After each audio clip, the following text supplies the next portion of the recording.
Good morning. This is the Eager Beaver Show. You are listening to a True North Eager Beaver Media Incorporated podcast.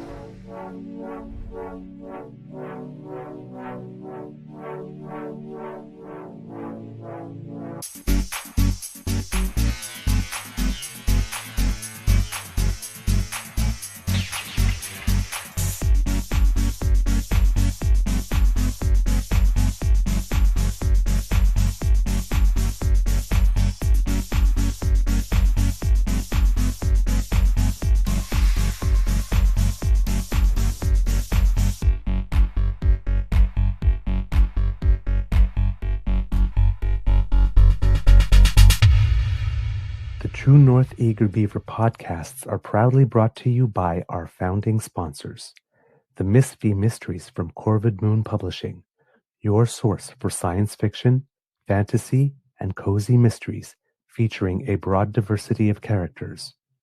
PsychicTarot.ca, book your tarot reading and unlock your spiritual journey. And the Pepper Master, hot pepper sauces made from farm-fresh ingredients to thrill your taste buds and expand your mind.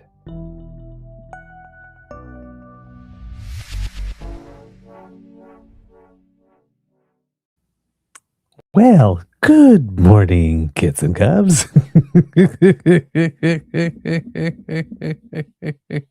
And how are you today?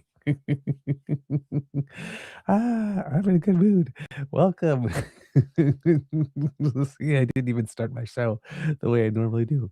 Welcome to season 5 and episode number 861 of the Daily Beaver Morning Show. Oh, Canada, always 100% Canadian. Can you? I've already got the giggles. Oh my God. Today is going to be a delicious day. uh, Good morning and hello, kids. I am your host, the Eager Beaver, pronouns he, him, hey, Mr. Beaver, and not with me, sadly, very, very sadly, because I would love to be enjoying this with him, is my good friend, Mr. Grizzly. A big thank you goes to our podcast founding sponsors, the Pepper Master, the Miss V Mysteries from Corvid Publishing, and PsychicTarot.ca.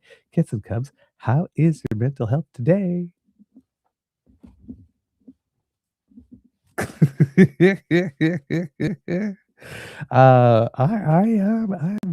have to say I'm doing pretty good.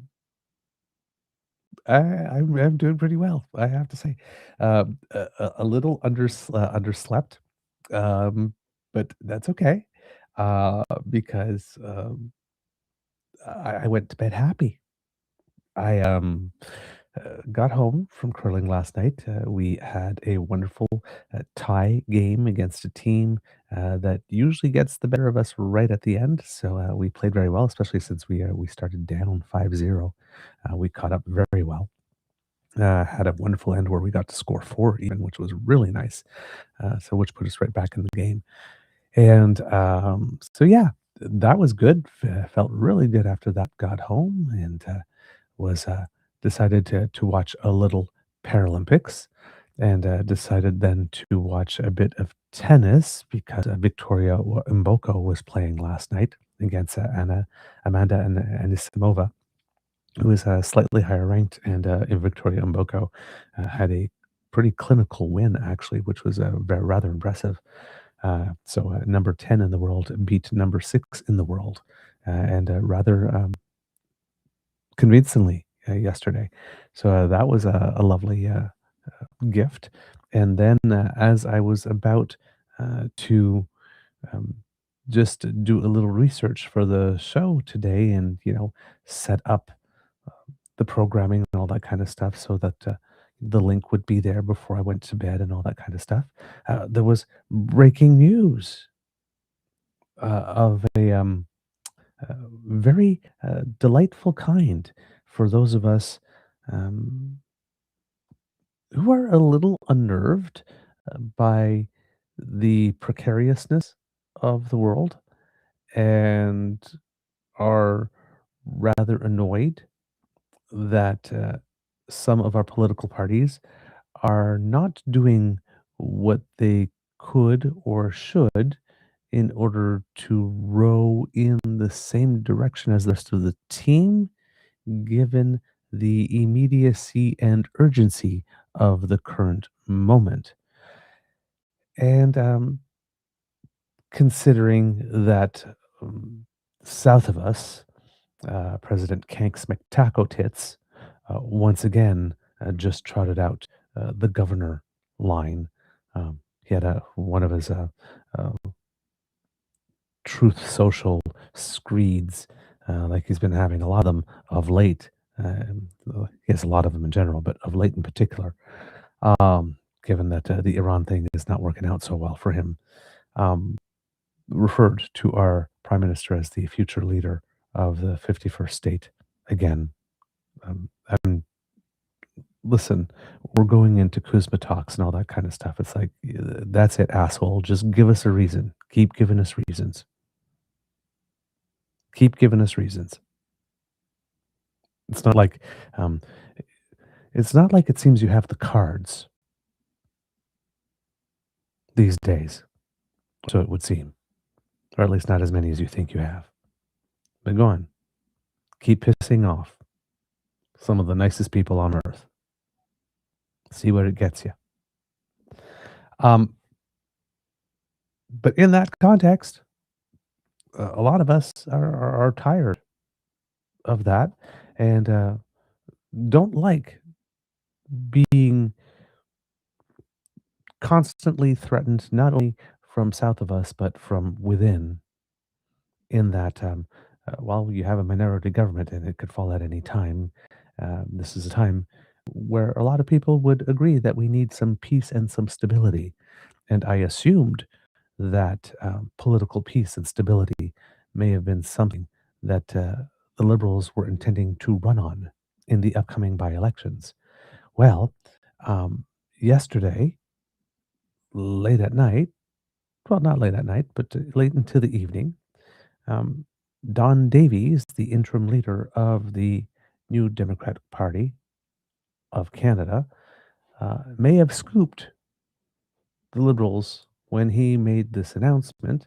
He definitely probably scooped the person whose announcement it was fake, just saying, by issuing a statement. And it's a statement that could, um, that did and will rock the Canadian political. If anybody tells you that Canadian politics are boring, they're just not following. They just don't get it. But Don Davies issued a statement. It says NDP leader Don Davies issued the following statement. Well, yes, this when you posted on your own, we know it's from you. Quote: "We're very disappointed that Lori Idlout has decided to join the Liberal caucus. The position of the New Democrats on floor crossing is long-standing and clear. We believe that when someone rejects the decision of their electors and wants to join another party, they should put that decision to their voters. In a democracy, something as important as the choice of party representation in parliament must always remain with our constituents. We believe that should happen here." Um, so, not as nasty as conservatives are when someone crosses the floor, but definitely unkind to a scoop the person whose news it is to announce so that you could put out your own political position first in order to frame the conversation that is going to follow, especially when your political position happens to be one that's partisanly convenient, as opposed to one that adheres with the rules to which we've all agreed to play for many, many, many, many years that are already laid out within the Westminster parliamentary system, the system by which we have all agreed to abide, and that already provides for floor crossings. Um, in this statement, We believe that when someone rejects the decision of their electors and wants to join another party, they should put that decision to their voters. Well, you can believe that all you want, but that's not what the rules require. And I don't know what is this constant thing when you all agree to the rules of political parties, when something happens to not go their way, immediately suggesting we should change the rules so the rules shouldn't be that way. And again, when you continue, in a democracy, something as important as the choice of party representation in parliament must always remain with our constituents. We believe that should happen here, except that um, Lori Idlout, when she decided to run under the banner of the NDP in the first place, didn't ask constituents to vote on that, right? She got to choose which party, the nomination of which she wanted to seek on her own. Then the constituents came in to say, out of all these people who want to run under the NDP banner in Nunavut, we choose Lori Idlout as our nominee. And then we had an election and we choose Lori Idlout as our MP.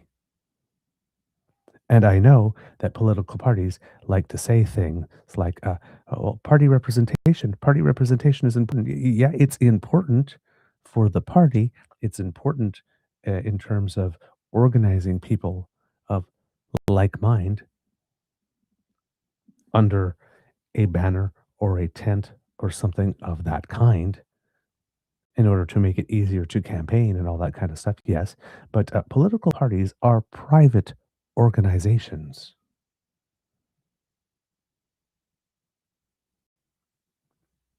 Canadians do not play a role in the choice of party representation. The candidate chooses their party. We vote for the candidate. Yes, I understand that the way that politics work in real life when people are organized under a banner, there's some people that don't care as much about the local candidate. They'll just vote for a party or that kind of stuff. But the rules, no matter what people choose to do in the ballot box, the rules say we vote for the candidate. So we need to stop otherwise misinforming or otherwise informing Canadians that we vote for parties. You are entitled to vote for a party if you like, rather than a specific candidate. There's nothing stopping you. But according to the rules we have all agreed to play, when somebody puts their X or check mark or whatever in that circle on our ballot, they are voting for the candidate.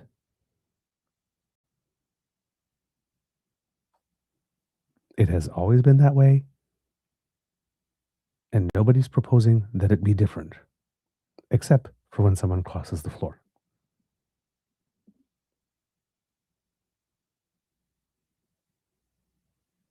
When the NDP is saying here, Don Davies, is that when he says, we believe that when someone rejects the decision of their electors and wants to join another party, that the decision of their electors is, I voted NDP, not I voted Lori Idlout, who chose to run for the NDP. And now she has changed her mind, as is her right as an MP.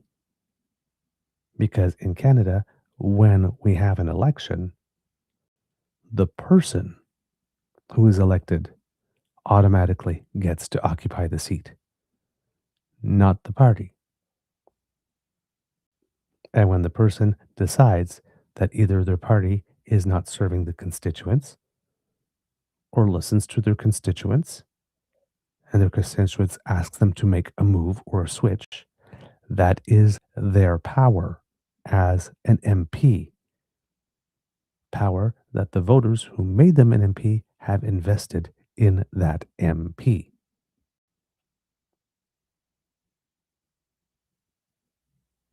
Those are the rules we all agreed to play by.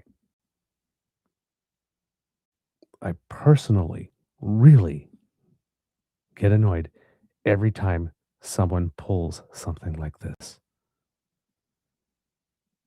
If you have a problem with people switching parties, and especially when they move away from your own party, look inside and see if there's something in your house that you need to clean up rather than saying, we need to change the rules of the Westminster parliamentary system because its vagaries this time did not work in our favor.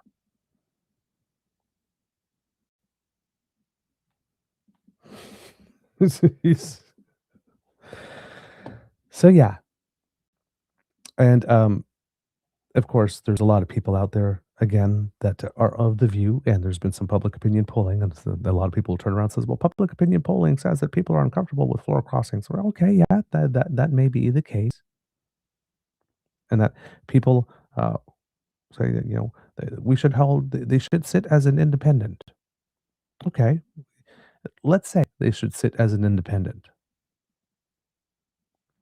What does that change, really? It changes that the MP doesn't get the benefit of services and the type of thing that would happen if you were within a political party. It also means that as an independent, you probably don't get as much speaking time. But when it comes time to vote, if you have left your party and wanted to cross the floor to the Liberals, if you are sitting as an independent, you are still going to vote with the Liberals. So all you're doing by for asking people to be forced to sit as independents rather than being allowed to cross the floor before they can do that is restrict their ability to actually represent their constituents and reduce their voice in parliament. But the vote still goes with the party to which they wanted to cross the floor. So you change nothing in terms of votes and you deny the constituents of that riding as full as representation as the rules to which we've all agreed would allow. If you force them to have a by-election, well, then you are incurring a major cost, and political parties often have the go-to of, especially in minority parliaments, oh, they're trying to provoke an election so that they can get a bigger victory, which costs more. So you want us to spend $1 million every time you get your feelings hurt because someone doesn't like your party enough anymore to cross. And you want to take away the power of the MP to decide what is in the best interest of their constituents. And sometimes that does mean crossing the floor.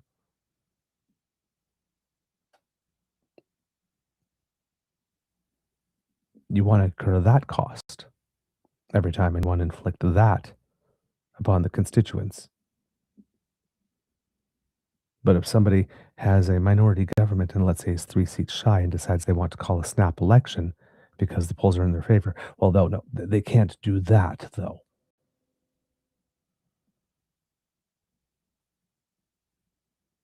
There's a little bit, there's, if the issue is supposed to be about the finances, then you're not consistent with yourselves. So the way the system works is that we elect an MP for a term. And during that term, the MP gets to show what it is that they can do for their constituents, either within the party they were originally elected, as an independent if they choose to sit as one, or within the member as a member of another party, should they decide that it's in the best interest of their constituents that they should cross the floor. And after their term is up, the voters get to deliver their verdict on whether or not they were well represented. And if you respect the actual voters, and if you put the right of the voter to be fully represented and well represented by the candidate they have chosen, second, to the party, if you act as if An election that happens to grant your party a seat means you own that seat. That's a position of disrespect for the voter right off the get go.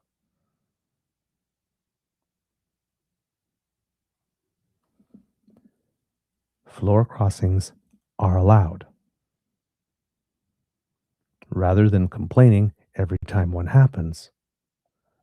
Perhaps arrange your affairs such that people wouldn't want to leave your party.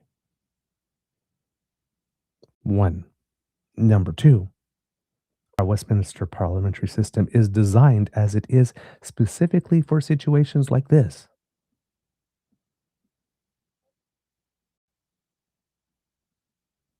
Parliament needs to be nimble in order to be able to react to situations on the ground.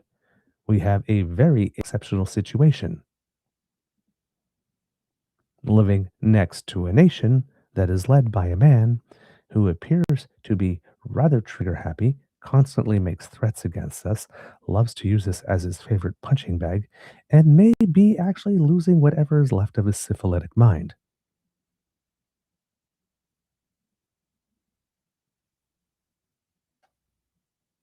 One MP looked at the entire situation. One MP coming from a constituency in particular where politics are practiced differently, more along a consensus based model.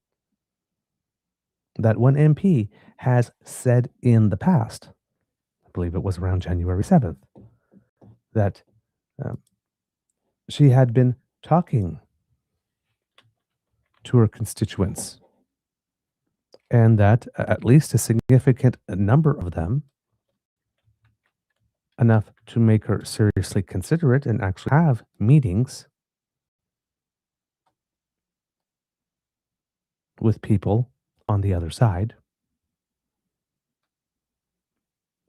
that maybe she should be crossing over.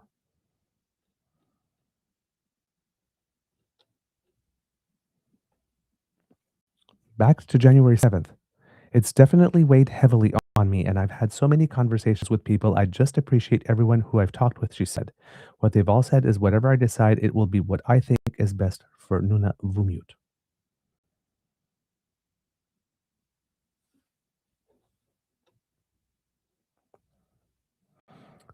She was asked to consider by her own constituents. Again, back to January 7th, being asked to cross the floor definitely forced me to think a lot about how I can continue to do my job best for Nuna Vumut, Idlout said. She said a major part of her job is highlighting when her territory is not being respected or not getting the resources it needs. Quote, Canada's policies aren't necessarily to invest in the people so that we can thrive, Idlout said. And when we think about who's been in government since 1999, for Nunavut, it's been both liberal and conservative governments.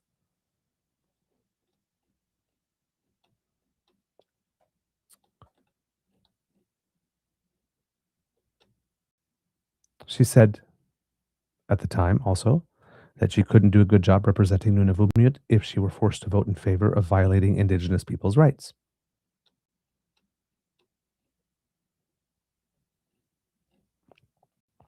But she also said, I've decided at this point I can't. I've definitely been asked to consider it. And when she was asked, she wouldn't specifically say who had asked her to consider the full crossing, but she said they included both Liberal Party members and some of her own constituents. Now, at the time, she said this on January 7th. She said, I decided at this point that I can't, which seemed to leave the door open, that there may be a point in time at which she could.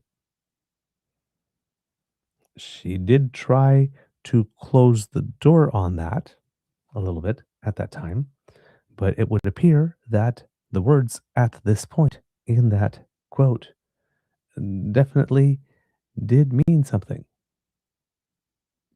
because now it would appear she has. And I say it would appear because at the last um, thing that I've checked, um, she hasn't made the announcement herself, from what I can tell. So that's interesting. There might be a press conference today or something with regard to that, given that the news came out a little later. According to Aboriginal People's Television Network News, and this is by APTN National News staff. The leader of the NDP says Nunavut MP Lori Idlout is crossing the floor to join the Liberal Party. Idlout has not made a statement on social media about the move to the government. This was as of about 9 hours ago, I think, here. But Don Davies, interim leader of the NDP, says the party is, quote, very disappointed. The move pushes Prime Minister Mark Carney closer to a majority government. Idlout has been the MP for Nunavut since Mumalak Kakak steps down in 2021 and has pushed the government on several issues, including affordability in the territory and Indigenous rights. Nunavut is facing several issues, including a shortage of housing and affordable food. Idlout's move follows defections to the Liberals by three Conservatives in recent months. The latest floor crossings could help give the Carney government a majority, as the Liberals now need to win two of the April 13th by-elections to have a narrow majority. Idlout appeared at an Avi Lewis NDP leadership campaign event in Ottawa last Thursday, and it seems that at that event, she did speak in favor of him, because that was my first question, is that given that the fundraising dollars are in and people are now voting in the NDP leadership race, and it seems to be, if we're judging by fundraising dollars, that Abby Lewis is going to win and she's choosing to leave now. My first question was, is this maybe because she would not want to be an NDP member under Abby Lewis? Turns out that that is not the case. She spoke in favor of his leadership. So, or of his potential leadership, I should say, given that he's not leader yet. But yeah, so any chatter about that, oh, she's leaving because the new leader was just going to be so toxic or whatnot, it does not seem that that is indeed the case. I'm going to take a look at a couple of extra news sources in case there's something extra, because certain reporters have contacts and sometimes hear stuff through the grapevine that they can add. Nothing here from the Toronto Star that is additional. CBC News. Of course, Catherine Tunney and Michael Woods. Again, starting with Don Davies' statement. Here it says, the move gets Prime Minister Mark Carney closer to a sought-after majority in the House of Commons. It drops the NDP down to 6 MPs, and it brings Liberals up to 170 seats. There is a quote here that comes from a statement. I do not know if this is a statement she's made. Yes, okay. This is a statement dated today, March 11th. So let's go to that and see what it's on the liberal.ca website.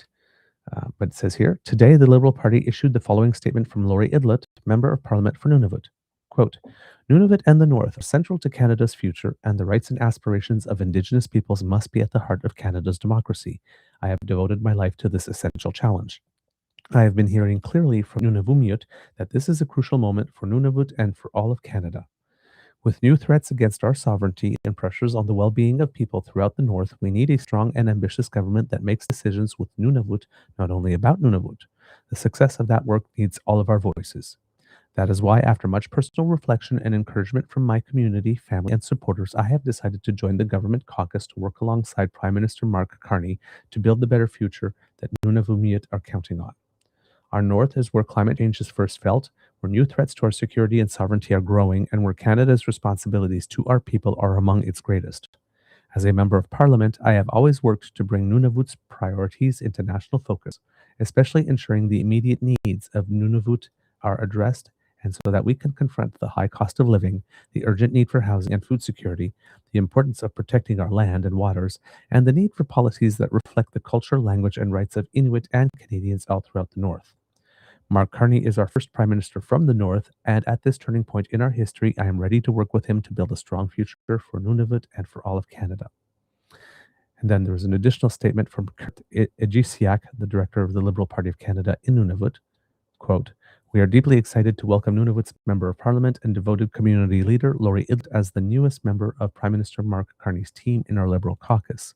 Liberals in Nunavut know the importance of strong voices to stand up for our communities and for a strong, secure, and thriving North. Lori is well known as a tireless champion for Nunavut, and we are looking forward to working with her on our priorities, including addressing the high cost of living and improving the lives of Nunavummiut." So it seems here that, at least in her part of the statement, is that there's great concern, obviously, for Arctic sovereignty. And there are, again, given the context, special existential threats, particularly considering the threats upon Greenland and the Inuit communities of the three Canadian territories and the province of Quebec do share links and bonds with the community in Greenland as well. There was a delegation of them that went over to Nuuk for the flag raising for the Canadian consulate that was open there. So there are cultural ties and bonds. They see what's going on in the world. And they see the Prime Minister, of course, seeming to make commitments to developing the North and ensuring such sovereignty.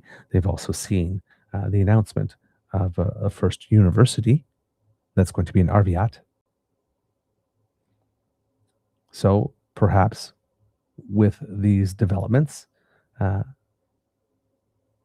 Miss Idlout saw that it was probably a good time to make this jump, and that the leadership of Mark Carney, as it has been demonstrated so far on issues related to Nunavut and Arctic sovereignty,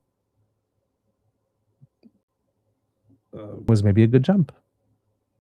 Was a good time to go.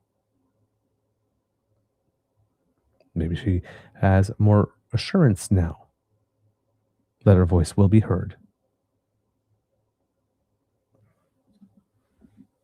She definitely, if there's going to be a lot of money going to that over the next few years,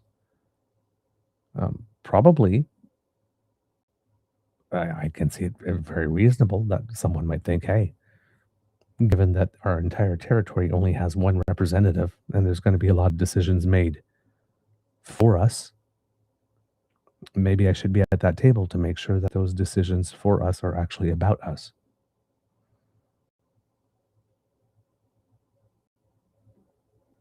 Whatever her reasons, she believes that she is going to be more effective there than where she was in serving her constituents. And so she has made the move. It's good to have a statement from her specifically here.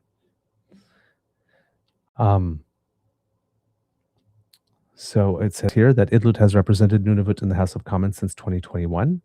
Of course, this marks the fourth floor crosser to join Carney's benches and the first from the NDP, because he had picked up Chris d'Entremont and Michael Ma and then Matt Genereux in, I think, November, December, and February, I believe.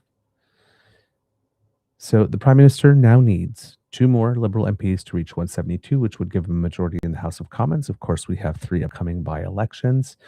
2 are, as we talked about yesterday, seem to be Liberal safe seats, University Rosedale and Scarborough Southwest.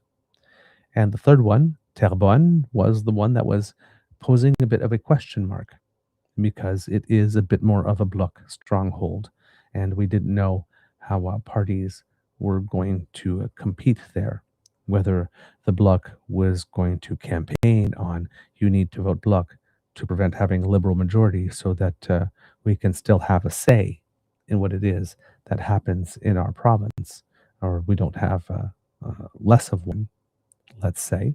That would be their position. You had the Conservatives who finished third in that riding, who probably didn't have a chance of winning. but maybe would have collaborated potentially with the bloc to try to prevent a liberal majority at the again politics. If we use the analogy again that we got from Bo and Bell of the Ranch of the poker table at which everyone is cheating, maybe uh, the conservatives were going to be more inclined to pass a few cards under the table to the Bloc Québécois in order to help prevent a liberal majority, which is kind of ironic because right now conservatives are all over the internet screaming about Bill C9. I believe that is the online harms bill, if I'm not mistaken. Uh, let's see, no, the Combating Hate Act, sorry, um, where in that bill, there will be an introduction of new offenses for intimidating or obstructing access to religious and cultural spaces, banning public display of terror and hate symbols as defining hatred. And um, basically, it's creating four new offenses: intimidation, targeting access to religious and cultural institutions, obstruction of access, a specific hate crime offense, and a ban on public display of terror and hate. Conservatives are claiming that this is a censorship bill that removes religious rights because, once again, as they always do in a case like this, and as someone that comes from the rainbow community, this is an argument they used as well when it comes to same sex marriage. It's an argument that they used when it came to including rain people as a protected group under our charter, against which one could not call for violence to be brought upon. So it's okay that we uh, it's okay that we campaign on encouraging people to exterminate the gays because the Bible says, because Scripture says. We have political parties that are taking the position, or at least in the case of the conservatives, that it is people should still have the right to abuse of, because it is abuse, religious text in order to use it as a shield from which behind they will violate the same Charter of Rights and Freedoms that protects the religious rights they claim they are losing. I would suggest that if you are hiding behind Scripture in order to call for hate or harm to befall upon a certain vulnerable group, you are probably abusing of that Scripture.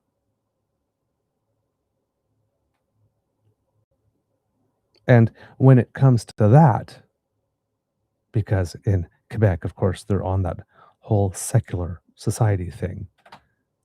When the Liberals actually in committee do as our parliamentary rules allow, coordinate with another party in a minority as you need to in order to get things across. Well, the conservatives are saying, can't believe that the liberals are working with the bloc in order to curb your religious freedom and censor you. But in this by election in Terrebonne, uh, nobody from the Conservative Party would have cried about, oh my God, we're working with the separatists when it comes to preventing a liberal majority. Had they intended to pass a few cards under that table, that poker table at which everyone is cheating. It's amazing how flexible the Conservatives are on the issue of working with separatists being bad. And when working with the separatists is okay. But I digress. This makes it such that if the two seats that everybody believes the Liberals are going to win in these by elections go that way, well, then that gives the Liberals and Mark Carney the 172 they need to form that majority, which could lead indeed to a prorogation of the House which would lead to an opportunity to change the composition of the committees to reflect that we now have a majority government, which could ease passage on some of this legislation, or at least the process of getting it through committee, because a lot of this legislation has been held up. And if the prime minister was planning to have a snap election to get a majority, the basis on which it probably would have been called is obstruction. Maybe the prime minister won't prorogue and ask for another speech from the throne and allow committees to run as they are in the hopes that the new situation would dissuade the conservatives from obstruction,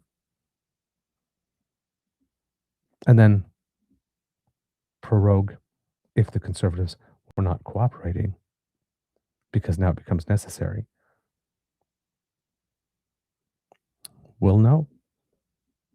Of course, if we have those by-elections and then we very soon after go into the summer break, um, one could prorogue for the summer break and then come back in the fall with the speech from the throne as well. So we'll see whether or not Mark Carney gives the committees as they are currently composed a chance to show that they can work in the best interests of government, because time is ticking, and I'm sure the prime minister would rather have to not prorogue in order to keep on with his agenda. But if he has to, there's not much for him to lose by doing so, especially if he, like I said, coordinates that with an end of a session, for example. And then there's another little thing that I saw yesterday with regards to the way that Parliament is operating, which seems to be very interesting, is that a lot of votes uh, in Parliament recently have been passing without a counted vote, which is really interesting. It's they're passing on division. We talked about that before on our show.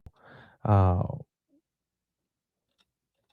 there was a one specific bill, and I can't remember what it was on the top, off the top of my head, um, that passed on division, and we were looking. Oh yeah, I think it might have been a budget vote. Um, that on main estimates, I believe it was, or something like that, where somebody had said that the budget had passed. I'm thinking like, but I don't, and I was looking for the vote count and I couldn't find it. It was because it passed on division. Um, but that's been happening several times now. It seems that, uh, from what I remember from the article, um, that 12 bills have now passed. And I remember before the break or something like that, people were wondering about the productivity of this government, claiming at one point that only one bill had passed, and that there were three more that had that would soon be ready for votes, but not yet. Um, but now there are 12 that have passed, and six of them have passed on division, which is again really interesting. It seems that there's a lot of people. I'm going to guess perhaps from other parties, because I'm sure the government would have no problem to be counted. Uh, that don't want, if we are looking up on our Parliament or our Commons.ca, how it is that they voted. This is according to Darren Major of CBC.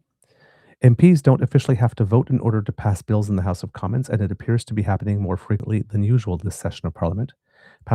Passing legislation on division allows members of parliament to move bills without having to register their support or disapproval. It essentially means that the parties don't agree on the piece of legislation in question, but don't feel the need to have a head count on who supports it and who doesn't. Instead, MPs just agree to allow it to go through. Quote, on division means that without counting every vote in the room agrees that the motion or the law can pass with the understanding that not everybody was in favor of it, said Peter Van Loan, a former government House leader. MPs can also agree to forego a vote on a bill or motion if there is unanimous consent to allow it to pass, but that's not the same as passing it on division. CBC News conducted an analysis of more than 2 decades worth of parliamentary journals examining when MPs opted to allow bills to pass through the House on division. The analysis focused on third reading votes, as it is the final legislative hurdle in the House of Commons, and Parliament frequently allows bills to go through to the committee process without a head count before facing final showdown. So, how many bills have passed third reading on division? And they're looking back at past parliaments. The 38th Parliament that ran from October 4th, 2004 to November 29th, 2005, 16 bills passed on division out of 60 bills passed. That's 27%. In the 39th session of Parliament, 20% passed on division. In the 40th, 39th to 41st sessions of Parliament are all Stephen Harper parliaments when he was government. On the 40th, only 3% passed on division. In the 41st, only 4% passed on division. And then in the Trudeau era, in the 42nd Parliament, 12% of bills passed on division, 15 out of 129 bills passed. In the 43rd, 26 passed on division percent. In the 44th Parliament, 6% passed on division. And in this Parliament so far, out of the 12 bills passed, 6, so 50%, which is the highest by far. The 27% in the 38th Parliament, the last Parliament, I guess the one of Paul Martin, was the one where the most had passed on division. Prior to this, going back to 2004. Since the start of the current parliamentary session, half of the bills that have been put up for third reading in the House passed without consensus or a head count. That's a significantly higher proportion when comparing it to previous parliaments. During former Prime Minister Justin Trudeau's first minority government, a large chunk of the session was held during the onset of the COVID-19 pandemic. The House sat in a hybrid form and moved quickly to pass legislation enacting benefits that were paid out to Canadians who had lost work due to health restrictions, and many of those bills were pushed through on division during that time.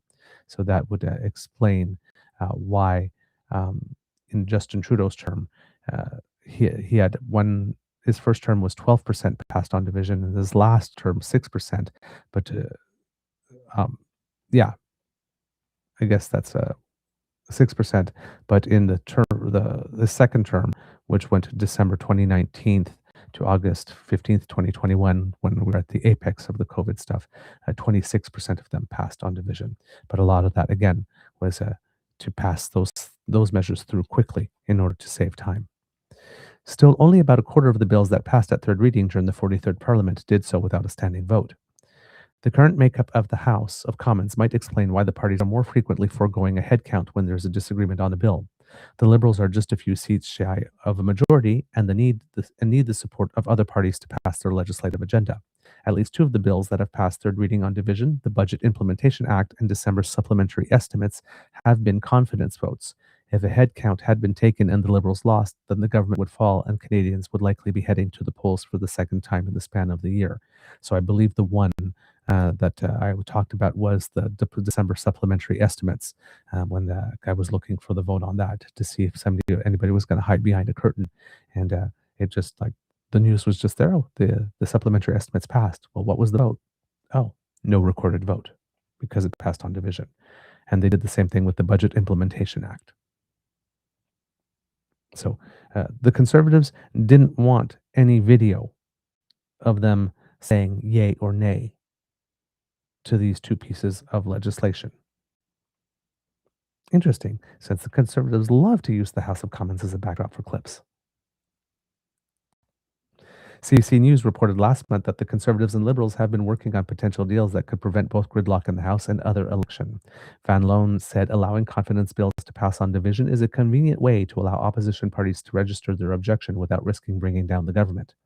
The on-division approach lets the government get what it wants without putting it to a head count, and at the same time, it allows the opposition to say, well, we were against it, he said.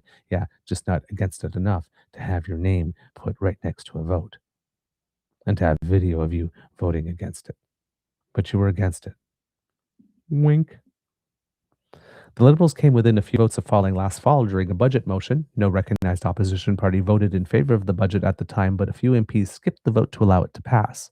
I guess that was a little embarrassing, the pertinent issue. So the Conservatives decided to proceed in this way instead, on division, so that hiding behind curtains was no longer needed, and the mocking that comes with it no longer would happen. The Liberals similarly kept some MPs home during confidence votes when the party was in official opposition, while former Prime Minister Stephen Harper ran a minority government. Van Loan, who was in Harper's cabinet at the time, recalled, quote, the ridiculous lengths the Liberals went to try and register opposition without bringing down the government. He said, on division is perhaps a little more elegant and mature way of achieving a similar outcome. Also, one that invites less scrutiny and accountability, if that's what's meant by elegant. The current House rules require a standing vote if at least one MP from a party that has recognized status in the House, meaning the Liberals, Conservatives, or Bloc Québécois, requests a head count. So the Bloc Québécois are also having no problem with these votes passing on division because they could turn around and say, no, I want a head count, please. And then a head count has to happen.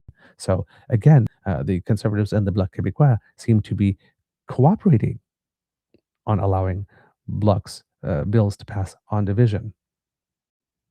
The Conservatives are those evil separatists. They're trying to censor your use of religious texts. And Bill C9, those bad separatists, oh, yeah, they're not so bad when it comes to passing the Budget Implementation Act on division so that you don't have to stand up and say, I voted against it. And maybe perhaps get the backlash from that.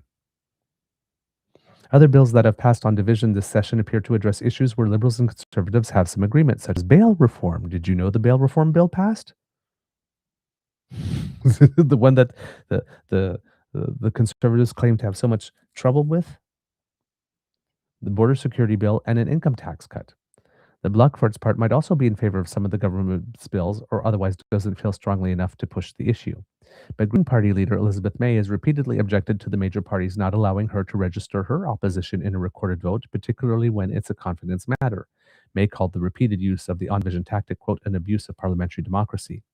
As long as the Bloc Québécois and the Liberals and the Conservatives are on the same page, it bulldozes right through, she said during a news conference earlier this month.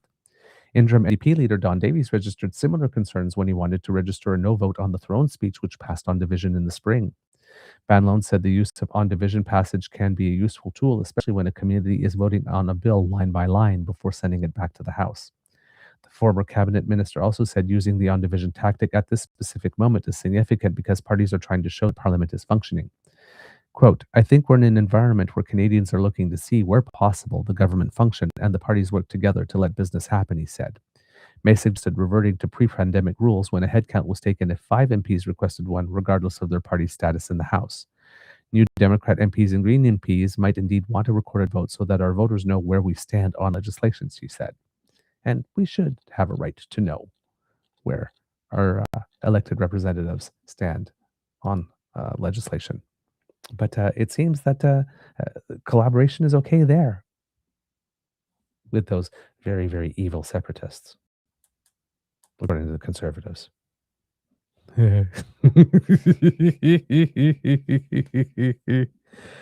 Oh, my word. Oh, my word. Oh, my word. My word. All right. Back to the article here. Let's see, what else do we have here? And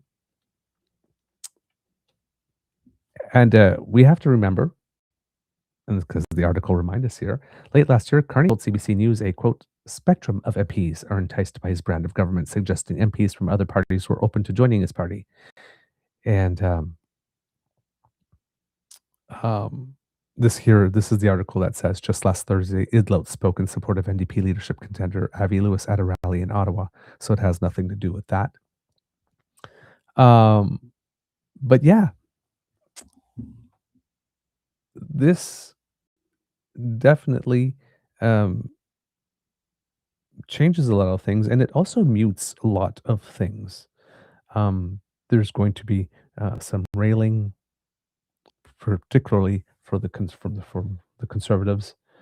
Aaron Gunn has already started with that. I'm sure there are more from other parties, but just to bring up Aaron Gunn for a moment, because again, we have a person once again uh, providing an example of the fact that he doesn't like the way that our system is working, and therefore is choosing to otherwise inform Canadians about how things work. Aaron Gunn. Mark Carney is currently attempting what is maybe the least democratic thing in Canadian history, cobbling together an illegitimate majority he didn't earn during the election through backroom deals and who knows what else. If you want a majority government in Canada, you should earn it at the ballot box. He did, Boo Boo Kitty. He did. Every single MP in that house got into the house by earning their seat at the ballot box. They have the right to switch parties. All these things are democratic in our system. This is far from the least democratic thing in Canadian history. It is far from an illegitimate majority.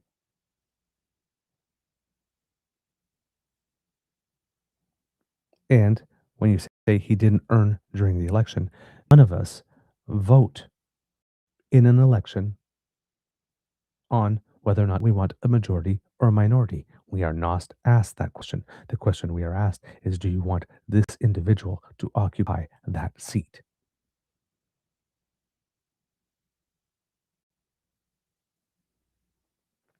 There's nothing illegitimate about this. There's nothing undemocratic about this. The rules to which we all signed on before we started to play the game allow for this. It is strictly provided for within our system of democracy. Do not let the fact that you can't cope with reality grant you a permission slip to misinform Canadians about how it is their parliamentary system works. And please do not let the fact that you do not cope allow you to invest yourself with the arrogance that is required to be telling Canadians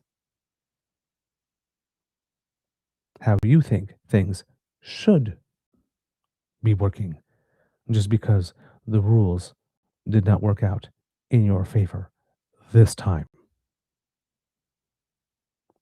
Because I am pretty sure that if the roles were reversed and three uh, Liberal MPs crossed the floor to the Conservatives, and one NDP did as well, that you would be more than happy to take them if they would give you a majority. So the sliding scale outrage when the vagaries of our parliamentary system happen to not go your way. Um, I'm unmoved. I'm unmoved. Aaron Gunn is also one of these people that is trying to claim that Bill C9 is a censorship thing. Another piece of misinformation he spreaded yesterday. Horrible news. The Liberal government has just successfully, quote, censored their censorship bill. It's not a censorship bill. By working with the separatist Bloc Québécois to end committee debate and ram the bill through Parliament, as Parliament is supposed to work in a minority, as we just basically said. You need at least the help of one other party. They got the help of one other party to pass the bill through Parliament. The bill seeks to make it easier to prosecute and arrest Canadians for political and religious expression by watering down the definition of hate speech and removing important safeguards against abuse. Really? Because is it political and religious expression to say we should exterminate all the choose vulnerable group of your choice because my scripture says so, or the deity I pray to says so? Is that watering down the definition of hate speech, or is that actually um, removing an exception to hate speech that never should have been there in the first place? Is that removing important safeguards against abuse, or is that actually putting in some guardrails against abuse? We'll continue the fight in Parliament, but there's no way to sugarcoat the situation. This is a dark day for free speech in Canada. Again, if you believe that free speech should involve the ability to call for violence or harm to be brought upon a vulnerable group, is that speech you want? And if so, why?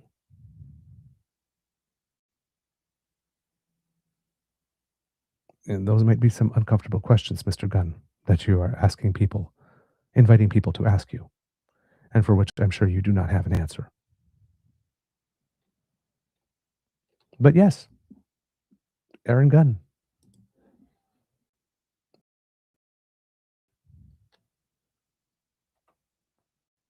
And deciding that he is the one that should be determining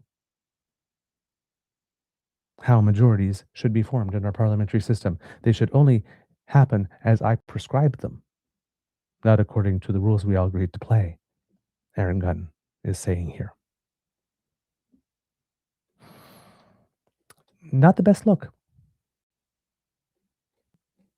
There's already a couple of statements. We have Sean Fraser, who's our minister, saying, welcome, Lori Idlout. Lori has been a tireless advocate for Nunavut and a constructive priorities like housing, including work supporting the Nunavut 3000 vision. Her focus has always been on delivering real outcomes for the people she represents. Former new Premier PJ Akiaguk says he's Lori Idlout's decision to cross the floor and join the Liberals. He posted a statement saying, big news today regarding our MP, Lori Idlout. In any leadership journey, there are moments that require bold steps to ensure our voices are heard where it matters most. I believe this is one of those moments. Moving to the government benches puts our priorities, Arctic sovereignty, generational investment, and community sustainability directly at the highest decision-making table. I've seen firsthand that Prime Minister Mark Carney understands the strategic importance of the Arctic. Having Lori in this new role is a significant win for our region's self-determination. Upikivagit, Lori, I trust your vision and fully support this move for our people. I was looking up what Upikivagit means. I'm not sure specifically because it's something that can translate to how are you, but it is also a common greeting. So I'm going to guess that if it could be interpreted as how are you in this context, judging by the text and everything, Opi Guvagit might be, may things go well for you, or wishing you well in this case. But um, that's only speculation and deduction. If there's anybody in the chat who happens to speak in Nuktitut, I would be happy for a cultural lesson on what it is that means here.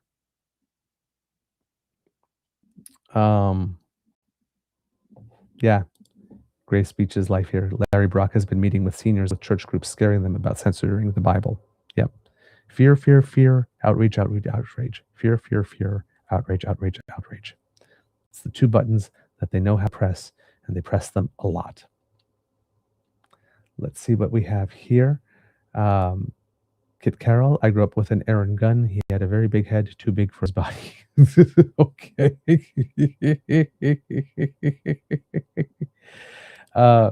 Kit Hugh, cons are being deliberately deceptive. They want to think our voters are stupid. Yeah, pretty much. Um, let's see, what else do we have here? Let's see if I have anything else. I'm just looking through the chat really quickly to see if there's anything out there about that you are saying about this subject here. Um, can't see anything more at the moment, but that's because I'm scrolling from backwards up as well. So yeah, that is the news here. Um, this is going to change how the by-elections are definitely going to take place. This takes the wind out of the sails, specifically out of the Conservatives and the Bloc, because if they had intended to campaign, like we said, on preventing that Liberal majority, well, that's kind of gone now. Because again, if the Liberals get those 2 seats that everybody expects they're going to get, Lori Idlout there then makes 172. If Terrebonne goes their way, they have 172 with a buffer of 1 seat. But it takes that away from them. It really does change the game. Maybe also takes a little bit of wind out of the sails of an effort. How would you put it? How many volunteers they'll get or whatnot, because now the prize of preventing a Liberal majority is no longer up for grabs. So that may decrease some enthusiasm. Yesterday was suggesting that the result in Terrebonne might have a much higher turnout for that by-election, given what is at stake, that it was going to be touted as the by-election that decides whether or not the Liberals get a majority or a minority. Well, not anymore. There goes that horse race. There goes that easy avenue for journalistic coverage of that by-election. So yeah, a couple of parties that were planning their strategies may have had their strategies upended by this move. Ah, how bad for them. I'm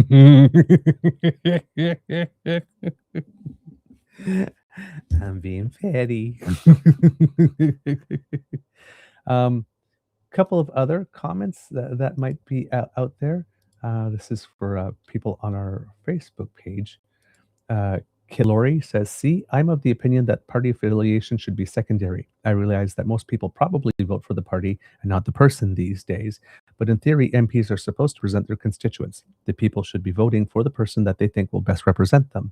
So, again, in theory, it shouldn't actually matter to the voters if an MP crosses the floor because the MP thinks it's in the best interest of their constituents to do so. Just my honest opinion.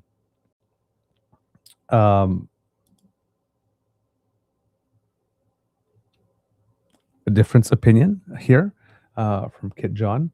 Under the Westminster parliamentary system, you have to vote party, not person, because the party dictates platform, and if the person you want representing you wishes to advance in their organization, they must toe the party line or get backbenched.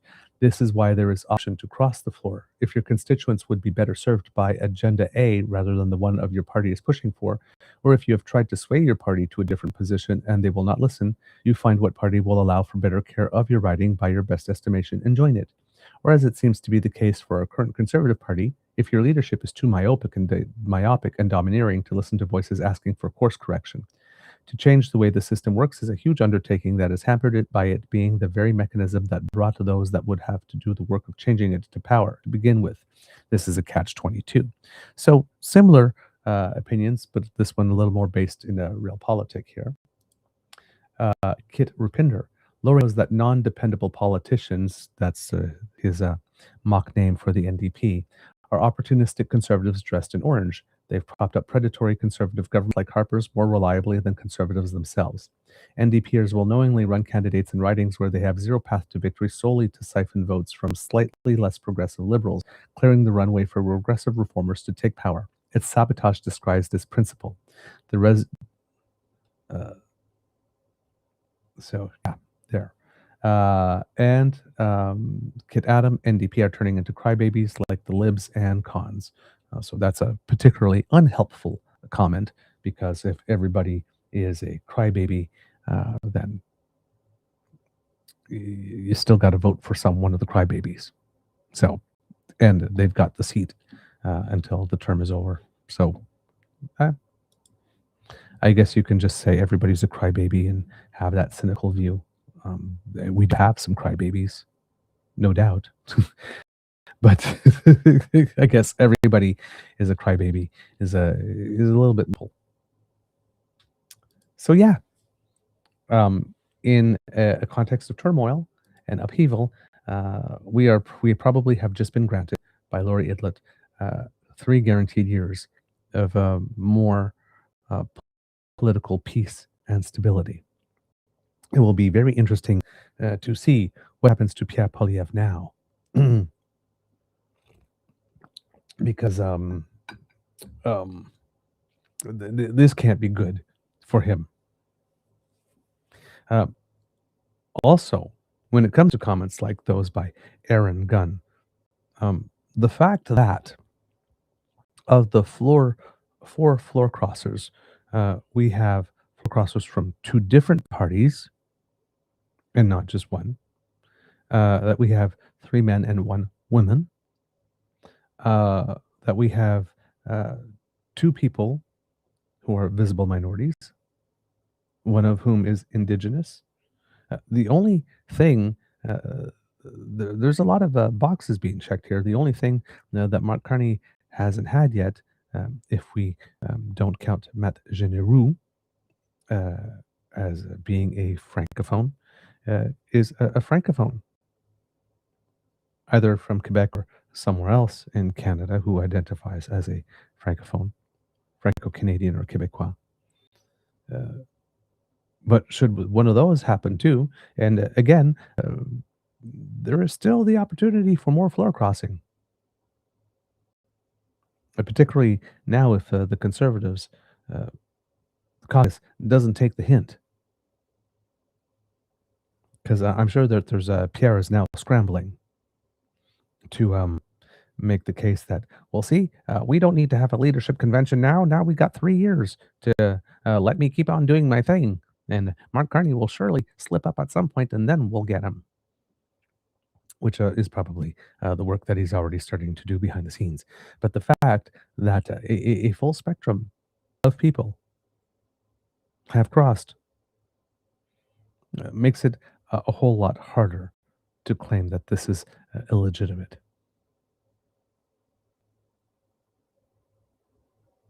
People are understanding. The people that are who are paying attention and who understand the moment are making decisions in the best interest of their constituents and the nation. And some people just don't have the ability to cope. That's a them problem. They are going to do their best to try to make it ours. But let's never forget that that's a them problem. And if they continue to wish to have meltdowns in public and showing that they do not have the ability for self regulation and that they do not have mastery over themselves, um, that's their issue. Well, we've got a country to run, and we've got an orange baboon south of us. Um, who is threatening us and threatening the entire world? So maybe we need some other priorities than, well, this is not good for my party. Um, Canadians seem to be somewhere else right now in another moment. And some of our parties are not reading the room.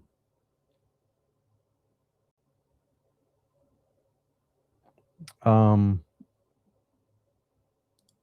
Kitsasi, I'm thinking working under Don Davies may be annoying too. He seems a bit whiny. Possibly.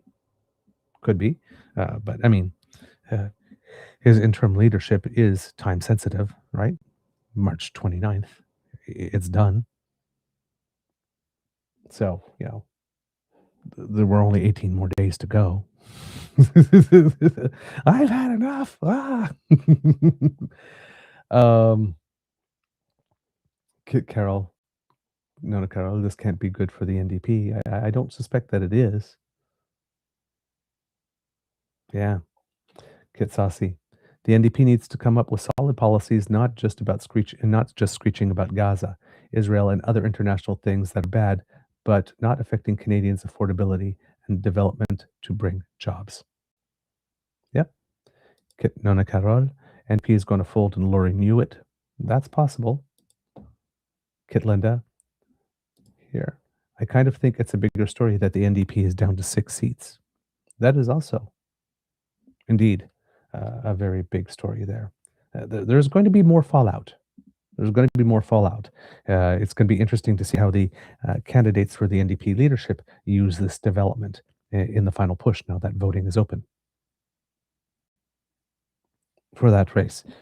I would suggest that there would probably be a lot of commentary out today that people would want to stake their positions because it would be a good time to make a last minute pitch to those who have not cast their vote yet about certain structural changes that they might want to bring to their party at this moment. Should they come in? But yeah, definitely some interesting news. All right. We'll see if there's more about this coming up through the day. I didn't check out CTV, so let's do that. There's CTV and Global. So just check those out to see if there's anything new in those articles before I move on. So this is one that was 3 hours ago. So maybe there's updated at 7:17 a.m. So let's see if there's anything in here.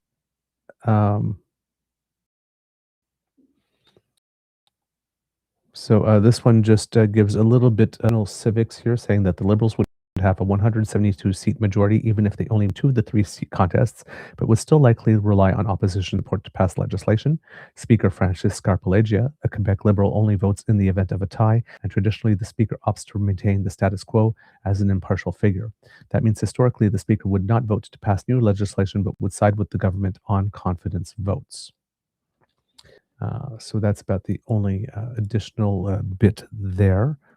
And let's see if Global News has something on this. Might have a little additional information for us. All right.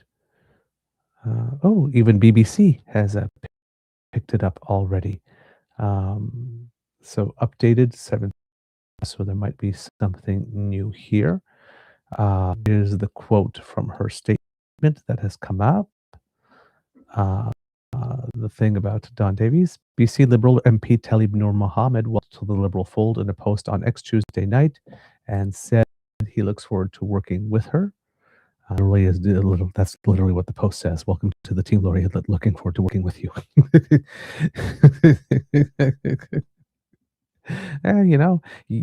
You work with what you got, I guess.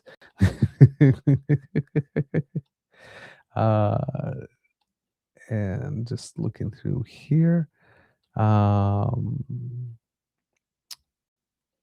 Yes, here we go. A recent Ipsos poll conducted exclusively for Global News found that a majority of Canadians say members of parliament should not be allowed to cross the floor to another party and should face an immediate by-election if they do so, a new poll suggests. The poll found 62% of Canadians surveyed believe MPs should not be allowed to switch parties after an election, while nearly 70% said crossing the floor would trigger an immediate by-election in the MP's district. It also found that Canadians' displeasure with floor crossing MPs has not hurt the overall approval for Prime Minister Carney or his Liberal government.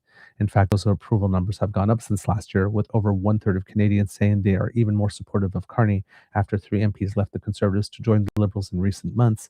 And if you look at 338 Canada, because they provide polling for each or projections for each of the MPs in those ridings. Um, if you look at apparently, according to the numbers for all three that have crossed already, if there were elections had held today, they would indeed hold their well, hold their seats. So I'm trying to look for them. And this is a little trick here to do it as we go, because there's a lot of things. But yeah, I might not be able to do that in real time for you, kids and cubs, unfortunately. Um, but yes, according to people, indeed, that yes, well, that would be the problem here, is that I am looking at provincial seats and not federal seats, which is not very helpful in this particular case. It would appear that if they had to have an election right now, that the three, Ma, d'Entremont, and Genereux, would all be reelected as Liberals. So just taking a look here, if it will allow me to search by candidate. And it says that it can, but it won't. There it is. So Chris d'Entremont, Acadie, Annapolis. If there were an election held today, and again, I do not know why it is showing me a blank screen.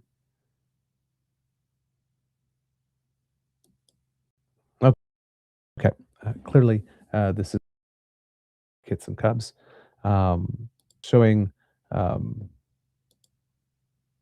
LP likely here. Yeah, and when I click on it, oh, there we go. It shows that right now the projection would be he would get 50% of the vote in the riding, as opposed to 40% for the Conservative candidate, 6% for the NDP, and 1% C candidate here. If we are looking at Michael Ma, it says here, who's from Markham, Unionville, that if an election were held now, it would be 49% Liberals, 40% Conservatives, and 3% NDP. And the next one, of course, would be Matt Genereux. I'm just waiting for my computer here because it is behaving a little more slowly, and now has decided to close the entire window on me, making this much more difficult. Just cooperate with me, man. I'm trying to give people information.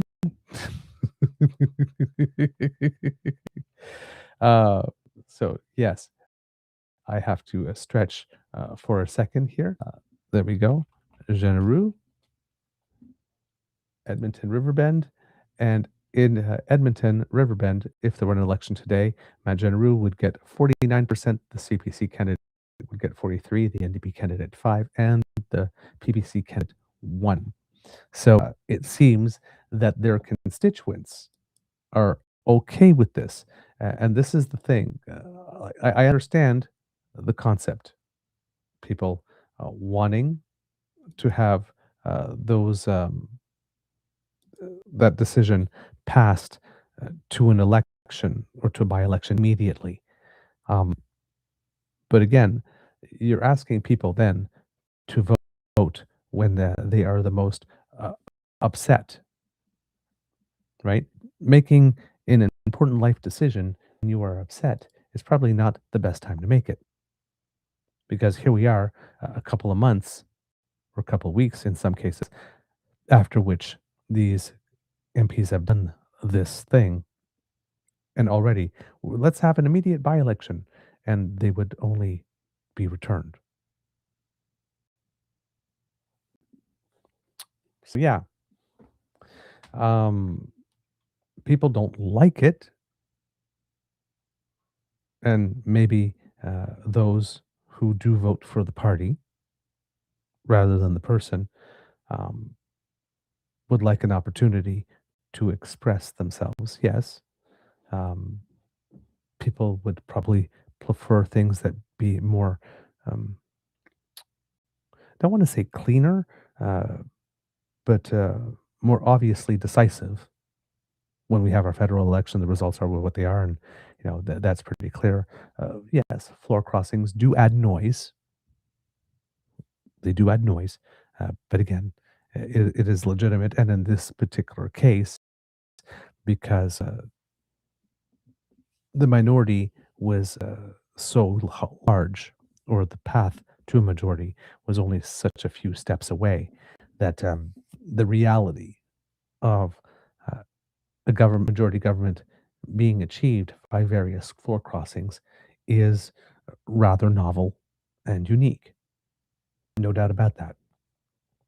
And there may be some people who, like, for example, in principle, don't like majority governments, would always like there to be minority government because allegedly it forces parties to work together, who, on a point of principle, may not like this.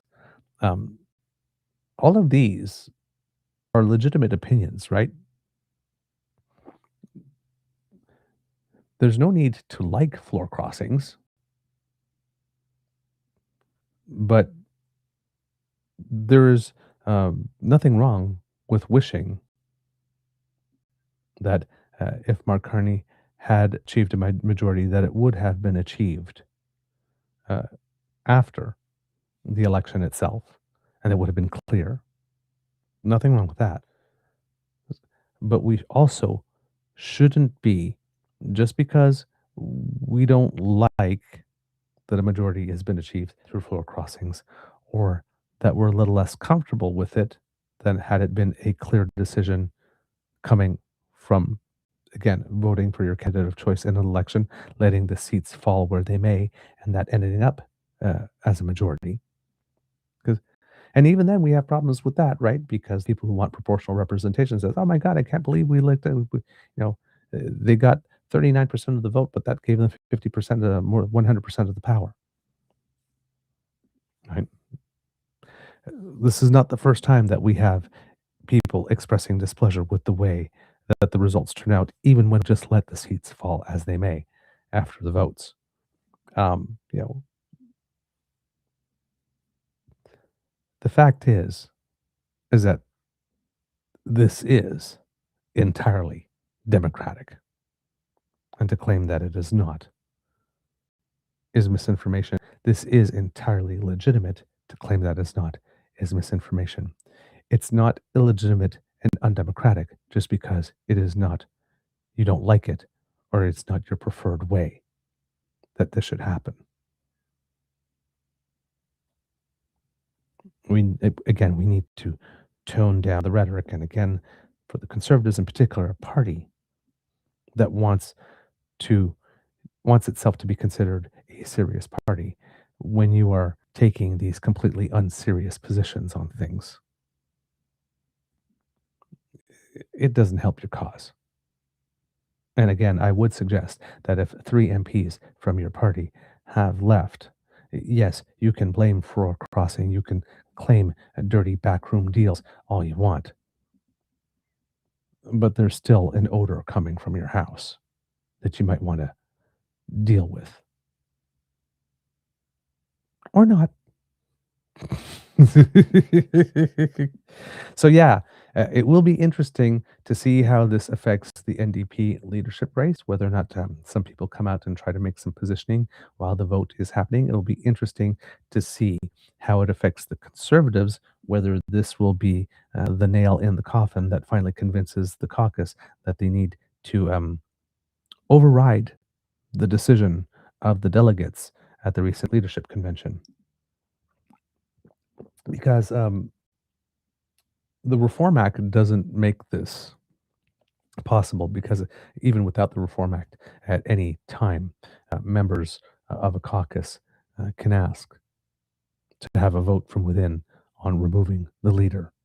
And uh, politicians from Alberta should be rather familiar with this, right? I mean, isn't that how they got rid of Alison Redford? Isn't that how? I'm not sure if that's how Jim Prentice got pushed out the door. Somewhat. Um, Jason Kenney certainly got a taste. Um, in his case, it wasn't so much a caucus thing, but caucus was starting to do that, and then they did go to membership, and then membership voted against. But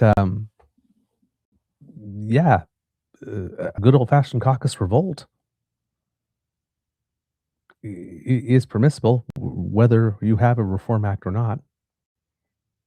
So yeah, I don't know if the Conservatives are going to keep on saying he's our guy and there's nobody else better waiting in the wings, so we're going to keep Pierre and we're going to give Pierre these 3 years to regroup and take another kick at the can, or not, whether or not this precipitates his departure with this party, the current version of this party. Uh, uh, that's something I have no insight and have nothing based on past recent behavior, to lean my hat on one way or the other, to give me a sense of what it is that they will do. This seems to be a party, based on everything that has happened since the election, that appears to have a wish, a, a death wish, to be totally honest. It seems to want to implode under its own weight, which I'm perfectly fine. I have reached the point quite a while ago, believing that the Conservative Party of Canada, as it exists at the moment, serves absolutely no useful democratic purpose. It definitely does not have the best interests of Canadians at heart. It definitely does not seem to want to govern. It is doing everything it can to avoid an election while claiming that the prime minister must go. It obstructs things in parliament. It claims to have a problem with foreign conflicts spilling out into our streets, but provides aid and comfort to domestic ones. Um, it is always negative. It is always dour. It is always sour. It almost never has anything positive to say about the country. It seems to be a private organization that exists for the sole purpose of fundraising to maintain its MPs and core leadership in the lifestyle to which they have grown accustomed, particularly the leader, particularly when it comes to living at Stornoway. But it does not seem to have any purpose other than misinforming and acting as a marketing machine uh, that pushes constantly the outrage and the fear button of Canadians in order to get them to open up their wallets to keep donating to the party. They don't really do policy, they do marketing. Rather than writing private members' bills and proposing them, they write motions that are non binding. They don't really want to seem to do the work of legislating. You have Roman Baber that's out there talking all the time about terrible things happening to the Jewish community, and they are. We've had news over the weekend of three, uh, I think it is three synagogues that where there was um, shooting or vandalism, looking at global Alicia Simona Marata and Sean O'Shea report that Jewish community leaders are calling for urgent action after 3 synagogues in the Greater Toronto area were struck by gunfire over the past week. Incidents, they say, have heightened fears about safety and anti-Semitism. 3 shootings in 5 days. It is very, very real, said Sarah Lefton of the UJA Federation of Greater Toronto. Bullet holes and broken glass mark the aftermath at some of the synagogues where the violence has shaken the Jewish community. Late Friday, York Regional Police responded to reports of shot fired at the front door of the, I'm not sure if this is an acronym or name, but I'm going to read it as an acronym because everything is capitalized. BAYT Synagogue in Thornhill. Quote, this was an act of terror meant to intimidate and frighten our community, Rabbi Daniel Koropkin said of the attack. And he is right. The purposes of these attacks, of these actions, are to frighten the community to the point that they decide to restrict how they engage or how they appear in public space. This is action that is designed to limit the Jewish community's ability to exist in public space. If the synagogues aren't safe, where are you safe? A few minutes after the Thornhill Synagogue was hit, Toronto police were called to another synagogue on Glencairn Avenue near Bathurst Street, the location of the Sharei, I hope I'm pronouncing that right, Shomayim congregation, where shots were also fired at the front door. No one was injured in either attack, but community members say the impact has been significant. Quote, when your house of prayer, the place where you seek spiritual connection, is shot at, it does create destabilization, Koropkin said. Rabbi Deborah Landsberg of Temple Emmanuel Synagogue said her synagogue in North York was also targeted a week earlier. She allowed cameras inside to show the aftermath where bullets struck glass designed to deter damage inside. Jewish places of worship have faced attacks before, she said, but the incident is deeply troubling. Landsberg said the response from the community has been to stand together. Quote, people feel it strongly. The Shabbat after we had 3 times the number of people, she said. Ontario Premier Doug Ford has condemned the attacks. Quote, these despicable acts of hate have no place in Ontario. Over the weekend, some groups called for tougher laws and enforcement. Noah Shak, CEO of the Center for Israel and Jewish Affairs, the CIGA, said action is needed to address what he described as the promotion of hatred and terrorism without accountability. Yes. Bill C9 is there for that, but the Conservatives, who keep on saying that they are friends of the Jewish community, are choosing to call it a censorship bill.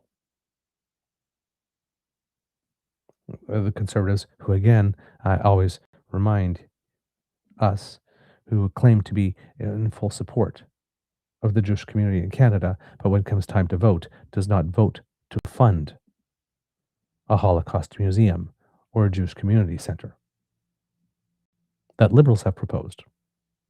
They want us to buy that liberals are somehow inherently anti-Semitic, and they are not. But when it comes time to vote on things that would serve the community or be beneficial to the community, it's the liberals who vote for them and it's conservatives who vote against them.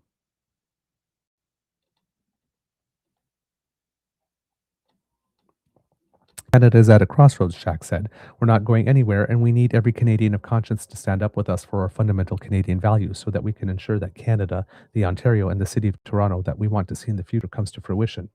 Toronto Police Chief Myron Demkew said investigators are pursuing those responsible. We are going to be relentless and leave no stone unturned, Demkew said. But after 3 shootings in a week, some Jewish leaders say they want more than statements from officials. Dispense with the thoughts and prayers and get to work, Koropkin said. So, you get people like Roman Baber who keep on going online and saying, oh my God, the synagogues were shot. It's so terrible. These liberals are so awful. Roman Baber could be writing legislation that he would present as a private member's bill.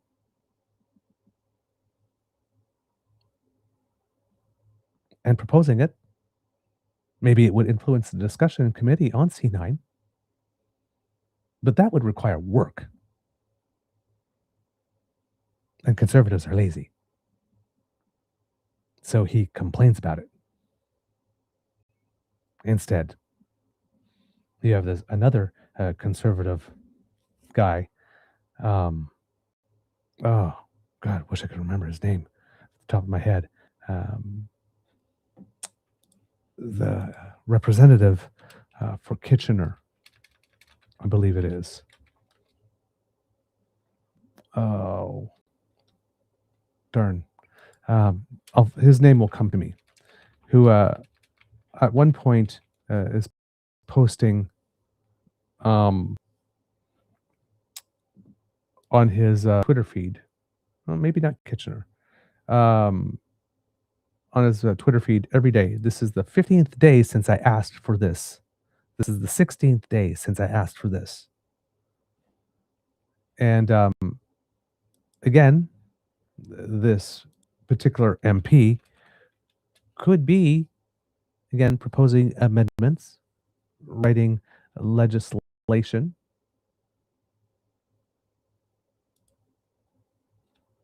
for this thing that he believes so important that every and recreate, basic copy paste his tweet from the day before and say, this is another day that I'm calling upon somebody to. But no, he would rather just post on social media that he's demanding something without doing any of the work. Yeah, there we go. Um, he wrote a letter to the Minister of Public Safety, Gary Anandansagari. And this is MP Frank Caputo saying, Dear Minister Anandansagari, I write to request a copy of the Memorandum of Understanding on Cooperation in Combating Crimes between the Royal Canadian Mounted Police and the Ministry of Public Security of the People's Republic of China, signed during Prime Minister Mark Carney's visit to China from January 14th to 17th. Other bilateral cooperation documents signed during this visit are publicly available. The MOU on cooperation in combating crime has yet to be released. Could you confirm whether this document will be made publicly available? Memoranda with the People's Republic of China, especially on matters related to public safety, should be subject to adequate oversight and parliamentary scrutiny. Allowing parliamentarians to review the provisions outlined in the MOU is this government's and your personal duty to Canadians, just as it is central to my responsibility as the shadow minister. We don't have those. It's parliamentary critic for public safety. I look forward to your prompt response. February 26th. It's been 17 days, no response, no transparency. The Liberals are refusing to release the intelligence sharing MOU with China despite the recent warnings from Chrystia Freeland and the Prime Minister himself calling China the biggest threat to our national security during the election. Again, stated as if what the context today is the exact same context as the one during the election. Things have changed, number one. Number two, it's an intelligence sharing MOU. There might be some stuff there that can't be shared publicly, and maybe that is why. Number three, if this person is so concerned with what could be in this intelligence sharing MOU, maybe he would like to write a paper, or maybe he would like to propose again a private member's bill on what he believes should be in and out of such of an MOU. He could contribute to the debate in other ways, but instead he just wants to take this tweet, recreate it every day, and say that it's been 17 days, it's been 18 days, it's been 19 days. He hasn't done it, though, since February 26th. So I don't know if the issue is no longer as important to him anymore, given that his public performance art has not yielded the results. Frank Caputo, the man who would rather post on social media rather than do the work of coming up with an actual proposal, presents a riding in Kamloops, British Columbia. Kamloops, Thompson, Nicola.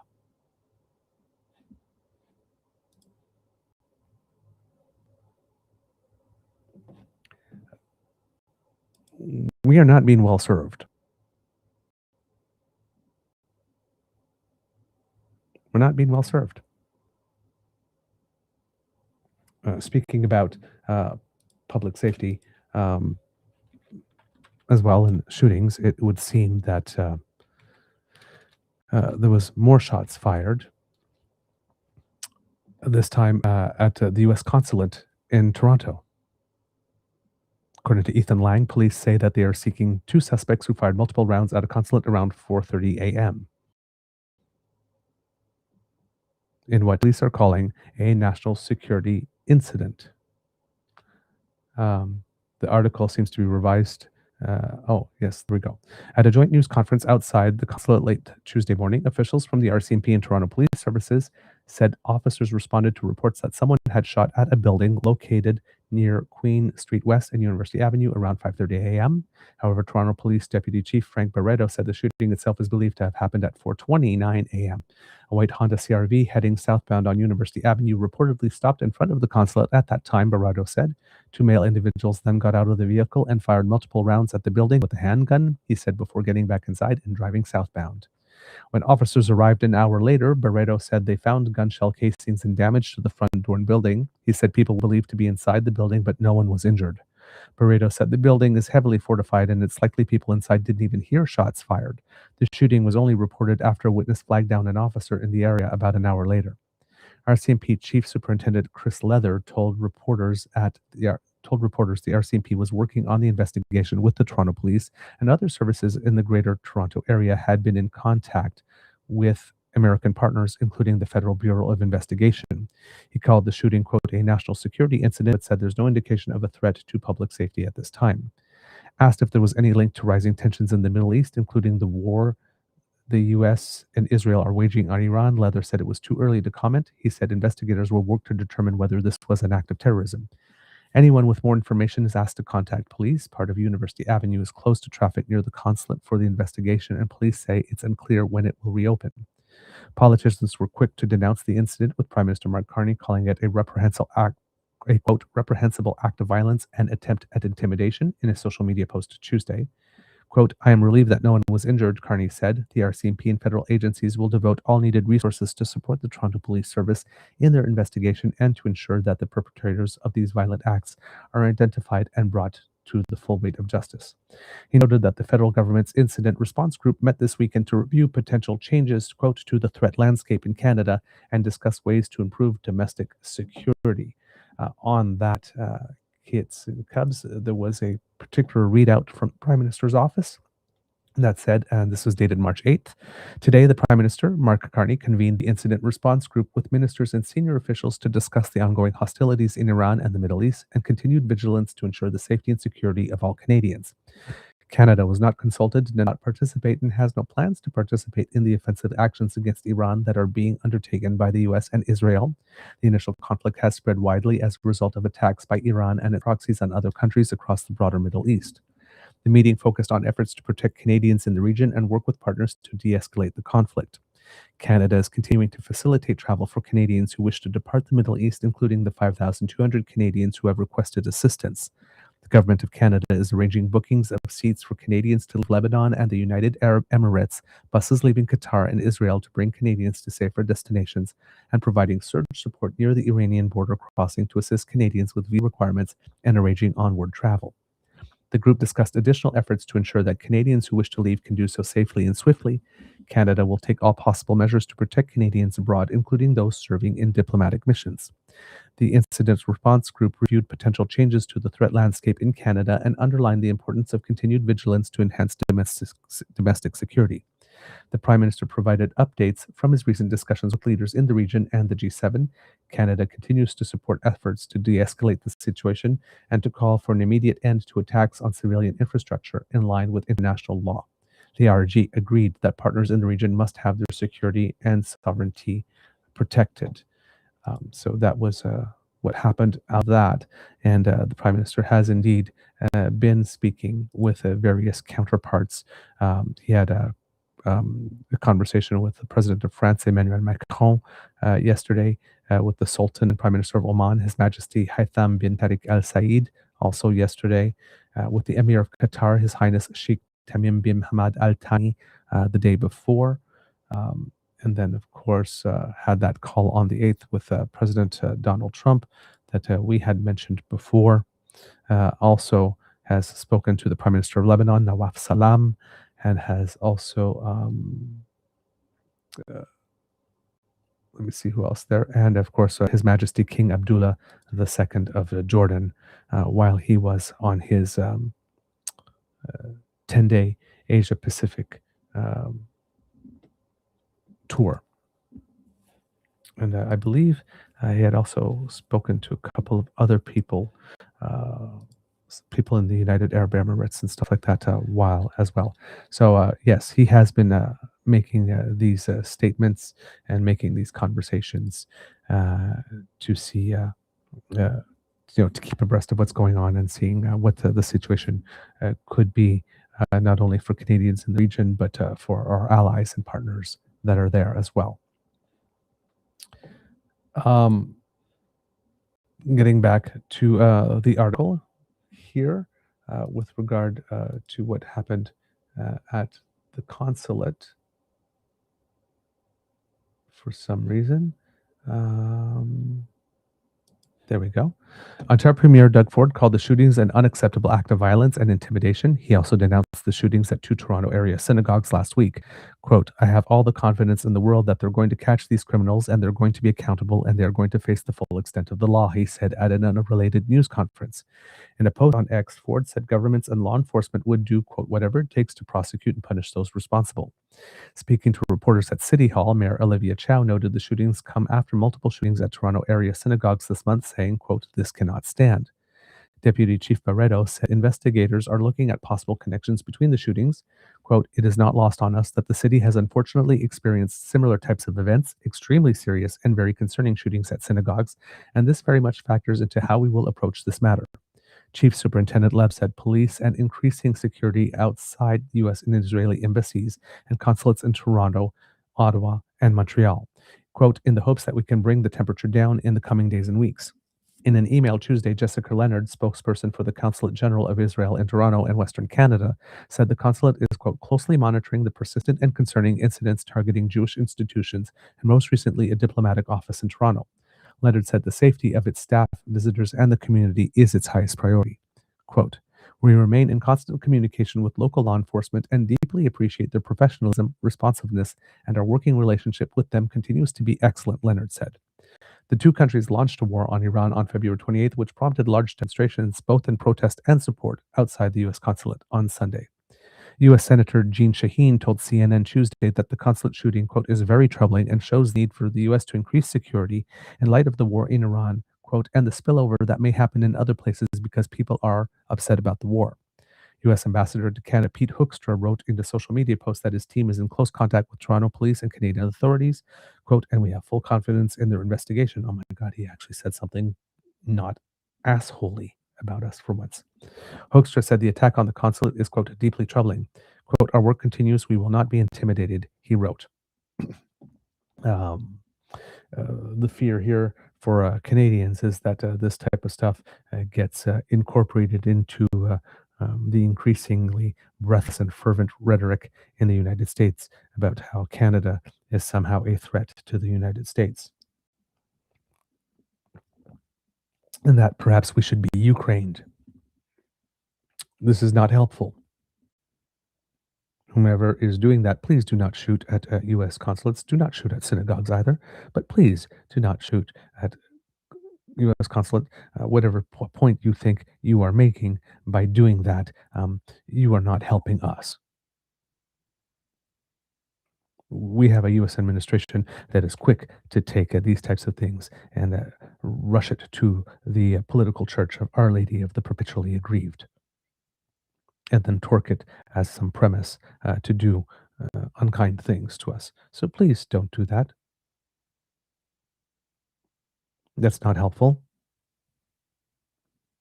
And please stop shooting at places of worship and schools. It's not helpful.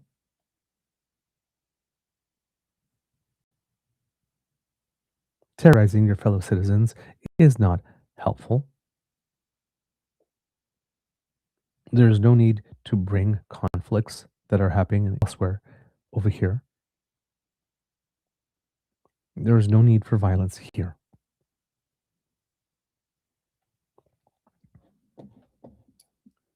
This this constant intimidation. I don't care what it is. Shooting at schools, places of worship, calling in bomb threats. When there's a drag queen story time reading public library. Yes. All these moves that people take it upon themselves to make that decrease people's ability to exist in public space. This is stuff that needs to stop, and this is stuff that the conservatives want to persist for some reason, while misinforming people that laws that are being drawn up to help prevent this and curb this are the equivalent of censorship and attack on religious rights and religious freedom. Just like you shouldn't be able to hide behind a mask or costume or disguise if you break out a gun and shoot at a synagogue, you should not be able to hide behind scripture to take shots at other people. Maybe we should be working on legislation that prevents people from taking shots rather than misinforming people that the government's coming to get you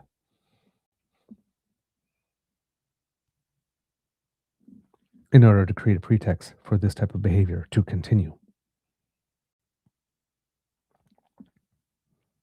The conservatives are also in a really weird position with Iran because, as we mentioned yesterday, they came out with everything that we know and that seemed to indicate that they supported the action without expressly saying that they supported Operation Epic Fury or Folly or Epstein Fury or however it is that people are renaming it now.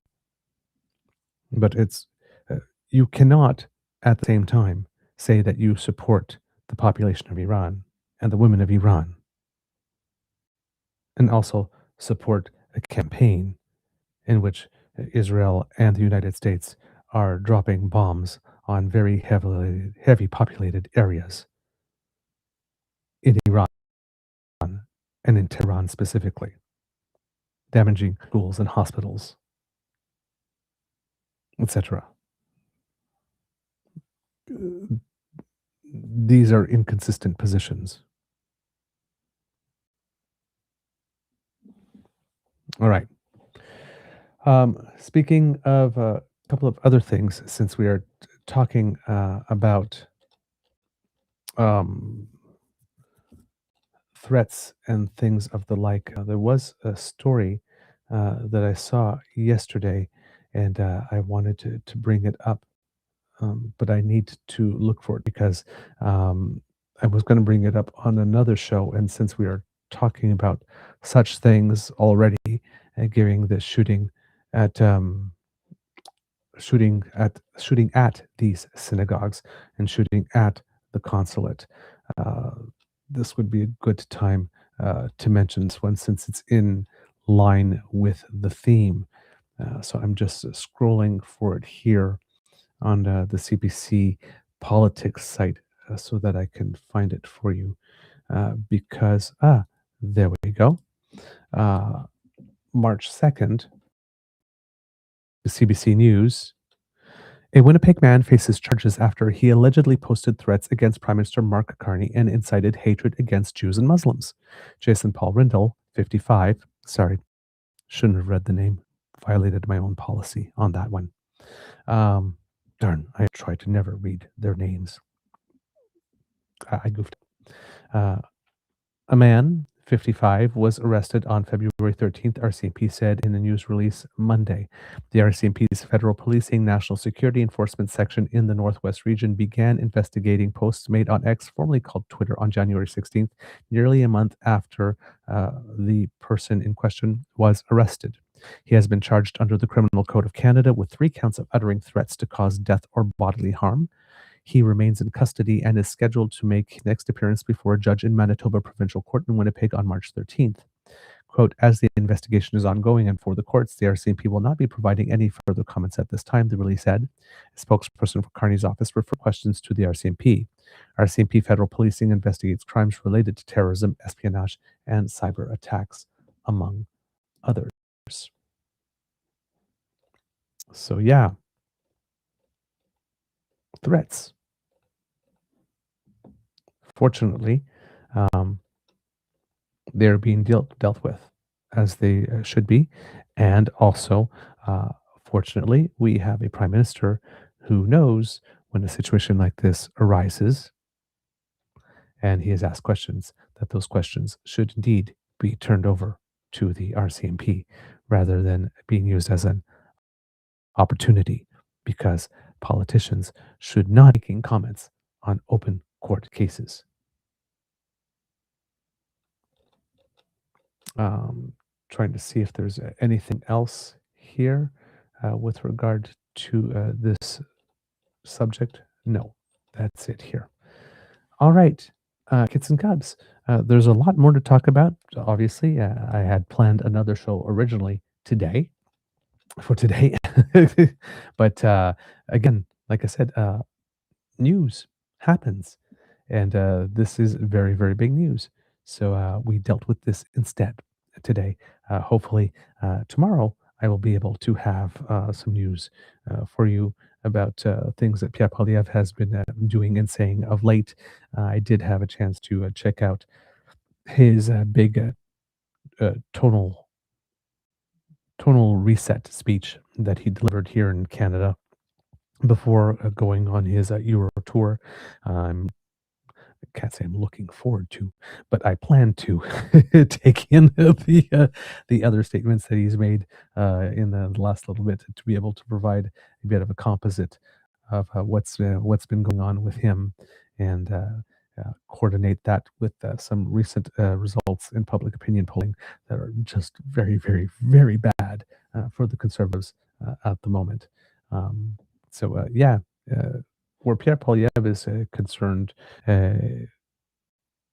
if the Conservatives decide that they are still keeping him, despite this, and still not exercising their duty to throw him overboard, he is so obviously a liability. Um, it might have to come down eventually to fundraising numbers and see if whether or not their fundraising drops. But if they keep him, uh, all it does is bolsters my confidence and my hypothesis that this party is strictly a fundraising organization, and they don't particularly care if they win elections or not. If they do, great, because that gives them the opportunity to get their hands on a bigger purse uh, that they can spend their money, well, our money on. But if they are serious, as like I said, as far as I'm concerned, this party just needs to implode under its own weight. Um, and actual, genuine conservatives, because right now the Conservative Party of Canada is not being led by conservatives; they're being led by libertarian authoritarians, much as is the case in the United States. Actual, genuine conservatives who actually believe in principles of conservatism and not whatever is masquerading as them right now need to build something from scratch, because this Conservative Party of Canada, as it exists right now, this party that has corruption in its DNA, this party that that needed to plead guilty in court after its first election win to having very, very, very grossly cheated in order to win, and not gotten better since that moment. This party has no legitimate reason to exist anymore. This private organization has no legitimate public interest reason to exist anymore. If the Conservative Party of Canada loves burning things to the ground, it should burn itself to the ground. And some good, decent Canadians who happen to be conservative minded, who actually do care about Canada, and do not want to sell us out to the United States first, should probably build something new. because there's a market for it. There's an appetite for it. But what the Conservative Party of Canada is selling to us as conservatism, that's not it. It's being soundly rejected. So let them hang on to Pierre. Let them implode. Let them fall under their own weight. If they do not have the ability to pivot or to read a room or recognize the moment, uh, then let the consequences that should befall them befall them. Let karma do its thing, and the more they cry, um, let them, because they are certainly not helping themselves. And a party that can't help itself certainly can't help us. All right, kids and cubs, that's the end of this episode of the Daily Beaver Morning Show. We hope that you love listening to us because we love making this for you. Remember, sharing is caring and word of mouth is priceless. So please tell your peeps and poops all about us. We really appreciate it when you do, especially because you are influencers in your own circles. And if you tell people that care about you and love you that, hey, this is something that you should probably tune into, they're probably more likely to do so than if I just pop up on the screen and say, hey, you should listen.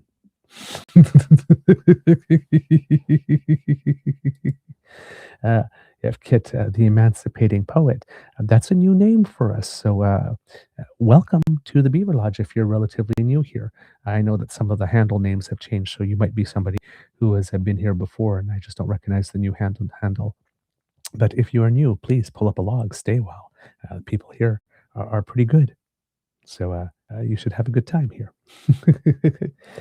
Kit Elaine saying, have a beyond awesome day, everyone. And remember to smash the button before you leave. Yes, please do smash those buttons before you leave. That's one of the ways that you can help us, kids and cubs, by right here, scanning this QR code if you happen to be watching, or if you happen to be, if you do happen to be watching right now and you are on our YouTube page right now, why not click the subscribe button already right now if you haven't already? I'll wait. Have you done it yet? Good. Thanks so much. And while you're there, you can click our like and share buttons as well, because when you smash with our buttons and decide to get a little freaky, we don't judge. We just approve. Here you can let your freak fly. Yeah, let's try that again. Your freak flag fly. Smash with our buttons. We very much encourage it, and you will make Kits, Elaine, and Cassie very happy. And that helps us with the algorithm, because the more subscribers we are, well, the easier it is to find us. So thank you for all of your help on that front. And if you would like to help us in other ways, Kits and Cubs, let's say because you like our content, the news, the way that we curate the news and the way we provide our analysis, and you would like to encourage us to do more, we could definitely use some financial backing, especially since we're back to being independent right now. And if you scan that QR code, that will bring you to our coffee page. That's coffee, ko-fi.com/eagerbeaver, all in one word. And there you can offer us an enthusiastic expression of encouragement to keep on going. As you know, kids and cubs, or as most of you know, if you're relatively here, you may not know, we are either fully self-funded, Mr. Grizzly and I, and funded with the donations of our viewers. That's the only way that we are funded. A little bit of ad revenue now and then from YouTube, but that's it. We have some founding sponsors that help us get off the ground, but we have no advertisers. We certainly don't qualify for any government grants or anything like that. So it really is a labor of love on our part, supported by you who appreciate our content. Nobody tells us what to say. Nobody tells us what to put in our shows. It's just us. So if you like the work that we do and you believe it has a place and that more people should hear about it, we can definitely use your help. And the other day when I was mentioning we don't have any equipment to buy, there is one piece of equipment I would like to buy, however. I would like to get a teleprompter similar to what Mr. Grizzly has, so that when I'm delivering the show and reading news articles, I don't have to keep on looking here in order to be able to do it, and up here if I'm reading up screen, rather than keep on just looking at you. So that would be one thing on my wish list, equipment-wise, that we would, bring in this year at some point along the way. But, we are looking, to be able to hopefully, get a little more pre-advertisement for our mental health walk this year. Last year, we had to really scale it back, one mainly because I couldn't walk. So that made it a little more difficult. And of course, with all the show stuff that we had to do to prepare for the election, we had less time to actually do some walk prep last year. So hopefully we're able to boost that up a little bit this year. And we are hoping to do maybe an event or two outside of the National Capital Region, either a pubcast or other type of live event, but to need a budget for that. And hopefully as well, there's a couple of other sources, a couple of sources of information that we had access to last year that have gone that need a subscriber um, uh, mode now. I think I'm thinking particularly of iPolitics. We used to be able to access their articles a little more frequently, but now we are limited to only 3 articles per week from them, and they do very. I just said do again. They do very good work, and we would like to continue using them as a source, but I believe we would now have to get a membership for that. So there'll be some fees for that, and of course, we're now paying for our Restream platform, which we didn't have to do before, given that we were on the network, and hopefully, it would be nice to be able to have a little bit of money to pay someone as an honorarium who might be able to do some sound editing for us so that we can get back on the audio podcast platform. Um, I've made an attempt to do it myself and to learn from Mr. Grizzly, and I haven't had as much time as I would have wanted to try to take the new learnings and put them into practice. But I am finding that with the extra stuff that I need to do already, there are only so many hours in a day, and only one of me, and I'm finding it difficult to find the time to actually do the mild editing that is required in order to upload it um, to podcast format. So if there's anybody that knows how to do that, we could definitely use your help. Again, we don't have money for salaries, and it would probably be it's not tons of work, but it would probably be more than we could pay you for on an hourly basis, and all we would have is an honorarium. But we are uh, quite willing to pay someone some type of honorarium to be able to do that work if it is possible.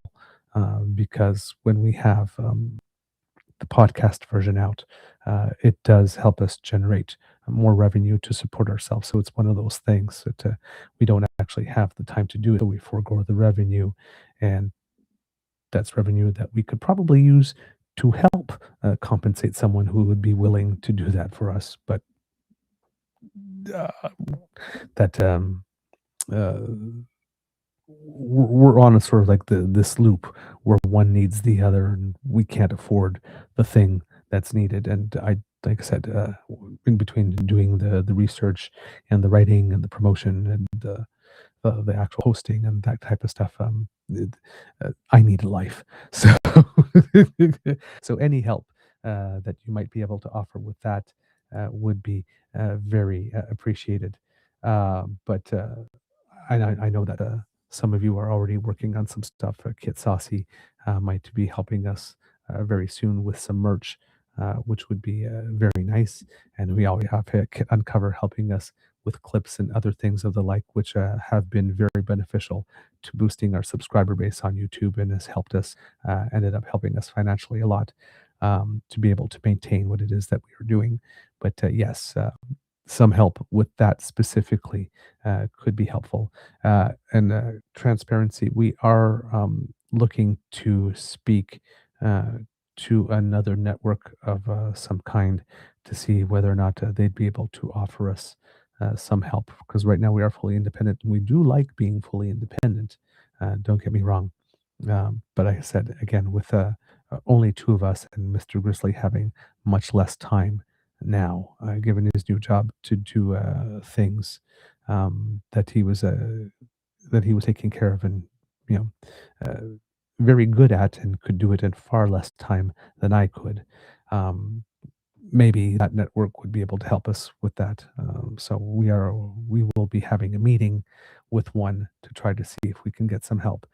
But if we could manage to do that by remaining fully independent, that would be our preference. All right, kids and cubs. Oh, Red Dress Day 8th. I'm not sure if that is. Oh, Red Dress Day 8. Sorry, not the yes. Is coming soon. Vanessa Lee Brousseau would be a great guest. Huh, interesting. Okay. Might have to look that up. I'm just going to take a little note here and see if that is something I can do. Um, to the kit. I'm sorry, I would name you, but I'm just on another screen while I'm writing that. If you could give us a little more information about her and why it is you think she would be a good guest, I would appreciate that either in the chat here or if you can send it to us by email at truenortheagerbeaver@gmail.com. That would be great. So yeah, there you go, kits and cubs. As we mentioned here, financial support, truenortheagerbeaver at gmail.com is our email address. You can send us a direct bank transfer if you want us to get 100% of your donation and avoid the US CE Tech Bros. If you want to do it through coffee, PayPal keeps about 3 to 5% of your donation, but we get the overwhelming majority of it. And that's how you could do it through our coffee page. We have one-time donations and a setup for monthly recurring donation if you want to do that, because we had learned recently that YouTube, if those who choose to have a membership through that have YouTube, it takes 30% of that. So if you want to have more choices as to how it is you spend your dollar supporting our show, we want to give them to you. But we thank you for any contribution you make to the Beaver Lodge's Emergency Hydration Fund, where every day we fight the scourge that is dry beaver. Mm, yummy beaver moistener right there. Hits the spot when you need it. All right, kits and cubs, because democracy is something that you do, of course, if you are a registered member of the NDP, voting is on now for the NDP leadership. You can cast your votes up until the 29th. And on the 29th, if you happen to be going to the convention in Winnipeg, you can cast your vote in person. Also, we have federal by-elections coming up in 3 ridings: Terrebonne, Scarborough Southwest, and I was going to say Markham Unionville, but that's not correct. University Rosedale, where the campaign is now open. So if you want to get your ballots, you can. For example, if you want to vote by mail, but you have to request those by April 7th, you can vote. Early voting will be from the 3rd to the 6th at any polling station. You can also vote anytime prior to April 7th at an Elections Canada office if you are ready to vote now. Of course, kits and cubs, friends don't let friends do democracy alone. So please do plan your vote. Talk to your friends around you. Get out and make sure that you vote in these ones, because these are particularly important. Again, given that they are by-elections that could determine whether or not we go forth for the next few years with a minority or a majority government, even though that is looking a little less like it will be the by-election question. It is still a reality, and people still need to show up and vote. So please do so. We also have, if you are in the province of Quebec, the leadership of the CAQ. That race is going on. I don't know about the modalities of those yet. I will have to look into that, but please do so. And of course, for the by-elections, as I forgot to mention, Elections Canada would probably be looking for people to work the polling stations there. So if this is something you haven't done yet, they provide exceptional training, and it's a good thing to actually learn, because to do at least one in your life because one, well, number one, it's very, you get a thrill of helping people exercise their democratic right to vote, particularly people when they move into a new riding or they're relatively new and they're afraid that they can't vote. And when you reassure them, no, no, no, no, you can vote, and you just tell them how, you can see the look of relief on their face, and you get to participate in allowing people to exercise their franchise. And it's hard work, but it is also extremely rewarding work. And plus, when you're there and you get to see the process of how votes are counted and all um, the fail safes and the checks and all that kind of stuff, it's a great inoculation against public misinformation that votes can be tampered with or that type of thing. So it's something everybody should do once in their life. I very much highly recommend it. I've had the opportunity, and I thought it was extremely rewarding. And it's something I do intend to doing at some point. Um, it's harder for me to do when I'm doing this show because I have a conflict, and I would have to stop doing the show for a certain amount of time, where I take that responsibility again. But it is something I do intend to do at some point in my life, uh, at another point, because it really was a good time. So there you go. You just meet the nicest people too in the process of doing that. So it's very rewarding. I highly recommend it. Of course, we have the high-speed train rail consultation going on until March 29th. Alto Train, go to their website and you can participate. There are virtual and in-person information setting sessions, and you can also send your comments electronically. So please participate in that. Of course, Kids and Cubs, we also have the Fill the Seat campaign for the Canadian Paralympic. If you would like to do that, if you're watching our Paralympians compete and you are inspired by them and would like to support the Paralympic program, you can go to um, paralympic.ca/foundation/fill the stands, all in one word. I will put that in the chat for you, and you can buy your seat for $250 to support the Canadian Paralympic Committee and the movement. We are now at 11,308 seats purchased and 282,705 raised to date. So way to go, Canada. Very, very proud of you. And I would say that now we are, if we're not at the halfway part of all the seats being sold, I think we've probably just crossed the halfway point. So the goal is large, and let's see if we can reach it.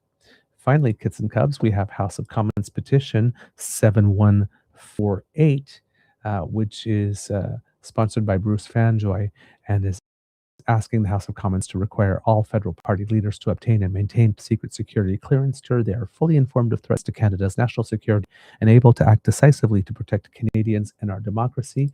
The leader of the opposition does not have it and has been resisting to get it, and particularly given the situation that's going on right now in the Middle East, it's probably very important that he should have it. So please sign this petition. We would really appreciate it if you could. I see here that I'm a little fuzzy, so let's defuzzify myself, because we all know that I am fuzzy enough as it is. So there you go. Oh, my word. Okay. Sub. Oh boy, yeah. That's not good news here. Kit Uncover just says here. HSBC just closed all of its branches in Qatar until further notice. The bank sent a text to customers saying it's to ensure the safety of customers and staff. Oh boy. Okay. Wow. And thank you for the extra information here. I'm seeing here. Okay, I'm going to have to read the comments here because there's some good suggestions here for us. All right, that's all I got for you today, Kids and Cubs. Please be kind to and gentle with yourself. And if you are in the uh, uh, Ottawa, sort of Montreal area, there is a freezing rain warning. So please, please, please be careful if you are on the roads. Please avoid being on the roads if you can. There is some warning that there could even be some power outages because there could be some accumulation of freezing rain in certain areas of even 30, I think it is 30 millimeters, 30 to 40 millimeters. There we go. Montrealers should brace for 20 to 30 millimeters of freezing rain, which Environment Canada meteorologist Giselle Duki said could fall over the course of the day. And of course, when it's freezing rain, that can create weight on power lines. And so, yes, it is very much possible that that happens. So, please, if you the least you have to be out today over the next 24 hours, that might be the best thing for you uh, given this situation.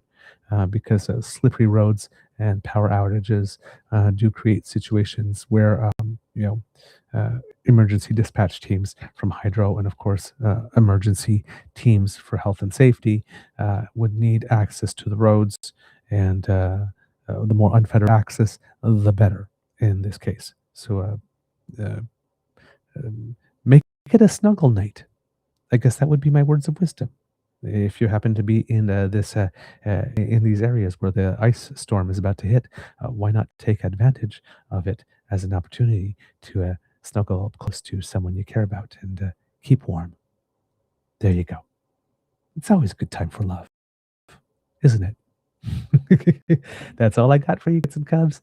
Out of three, may I please hear you say, Mr. Beaver, please cue the cock. One, two, and three. Ooh, yes, yes, yes, yes. Very good stuff. I heard you, and I must comply. You are listening to a True North Eager Beaver Media Incorporated podcast. The True North Eager Beaver podcasts are proudly brought to you by our founding sponsors, the Misfit Mysteries from Corvid Moon Publishing, your source for science fiction, fantasy, and cozy mysteries featuring a broad diversity of characters. CanadianTarot.com, their uniquely Canadian online eclectic tarot community, and The Peppermaster, hot pepper sauces made from farm fresh ingredients to thrill your taste buds and expand your mind.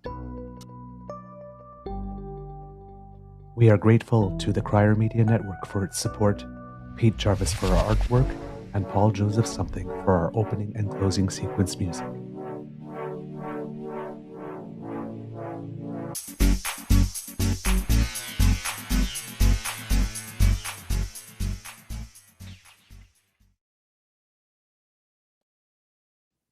All right, kids and cubs, and since we're talking about some Canadians who make us proud, as we often do as we're closing the show, some shout outs to our Canadian Paralympic team who have now picked up 10 medals so far in Milano Cortina.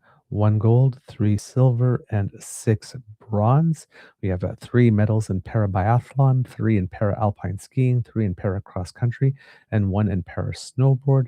The Canadian curling team is still undefeated, so that's great. And I believe that the everything in para ice hockey in terms of the preliminaries have been completed, with Canada defeating Czechia yesterday 4-1 to finish in first place, and I believe advance directly to the semifinal in that competition, with more stuff to come because the Paralympics are still going strong. I believe for another 4 days. I think they close on the 15th, if I'm not mistaken. So please, if you can, cheer. Had an opportunity to watch some cross country ski yesterday and some curling. And again, just absolute fantastic performances by our Canadians and all the athletes, really. I mean, who are we kidding? But yes, absolutely fantastic and very lots to cheer for. Lots to cheer for. And we get to cheer until the 15th. So let's keep the good vibes going. All right, kids and cubs. With that, I am out.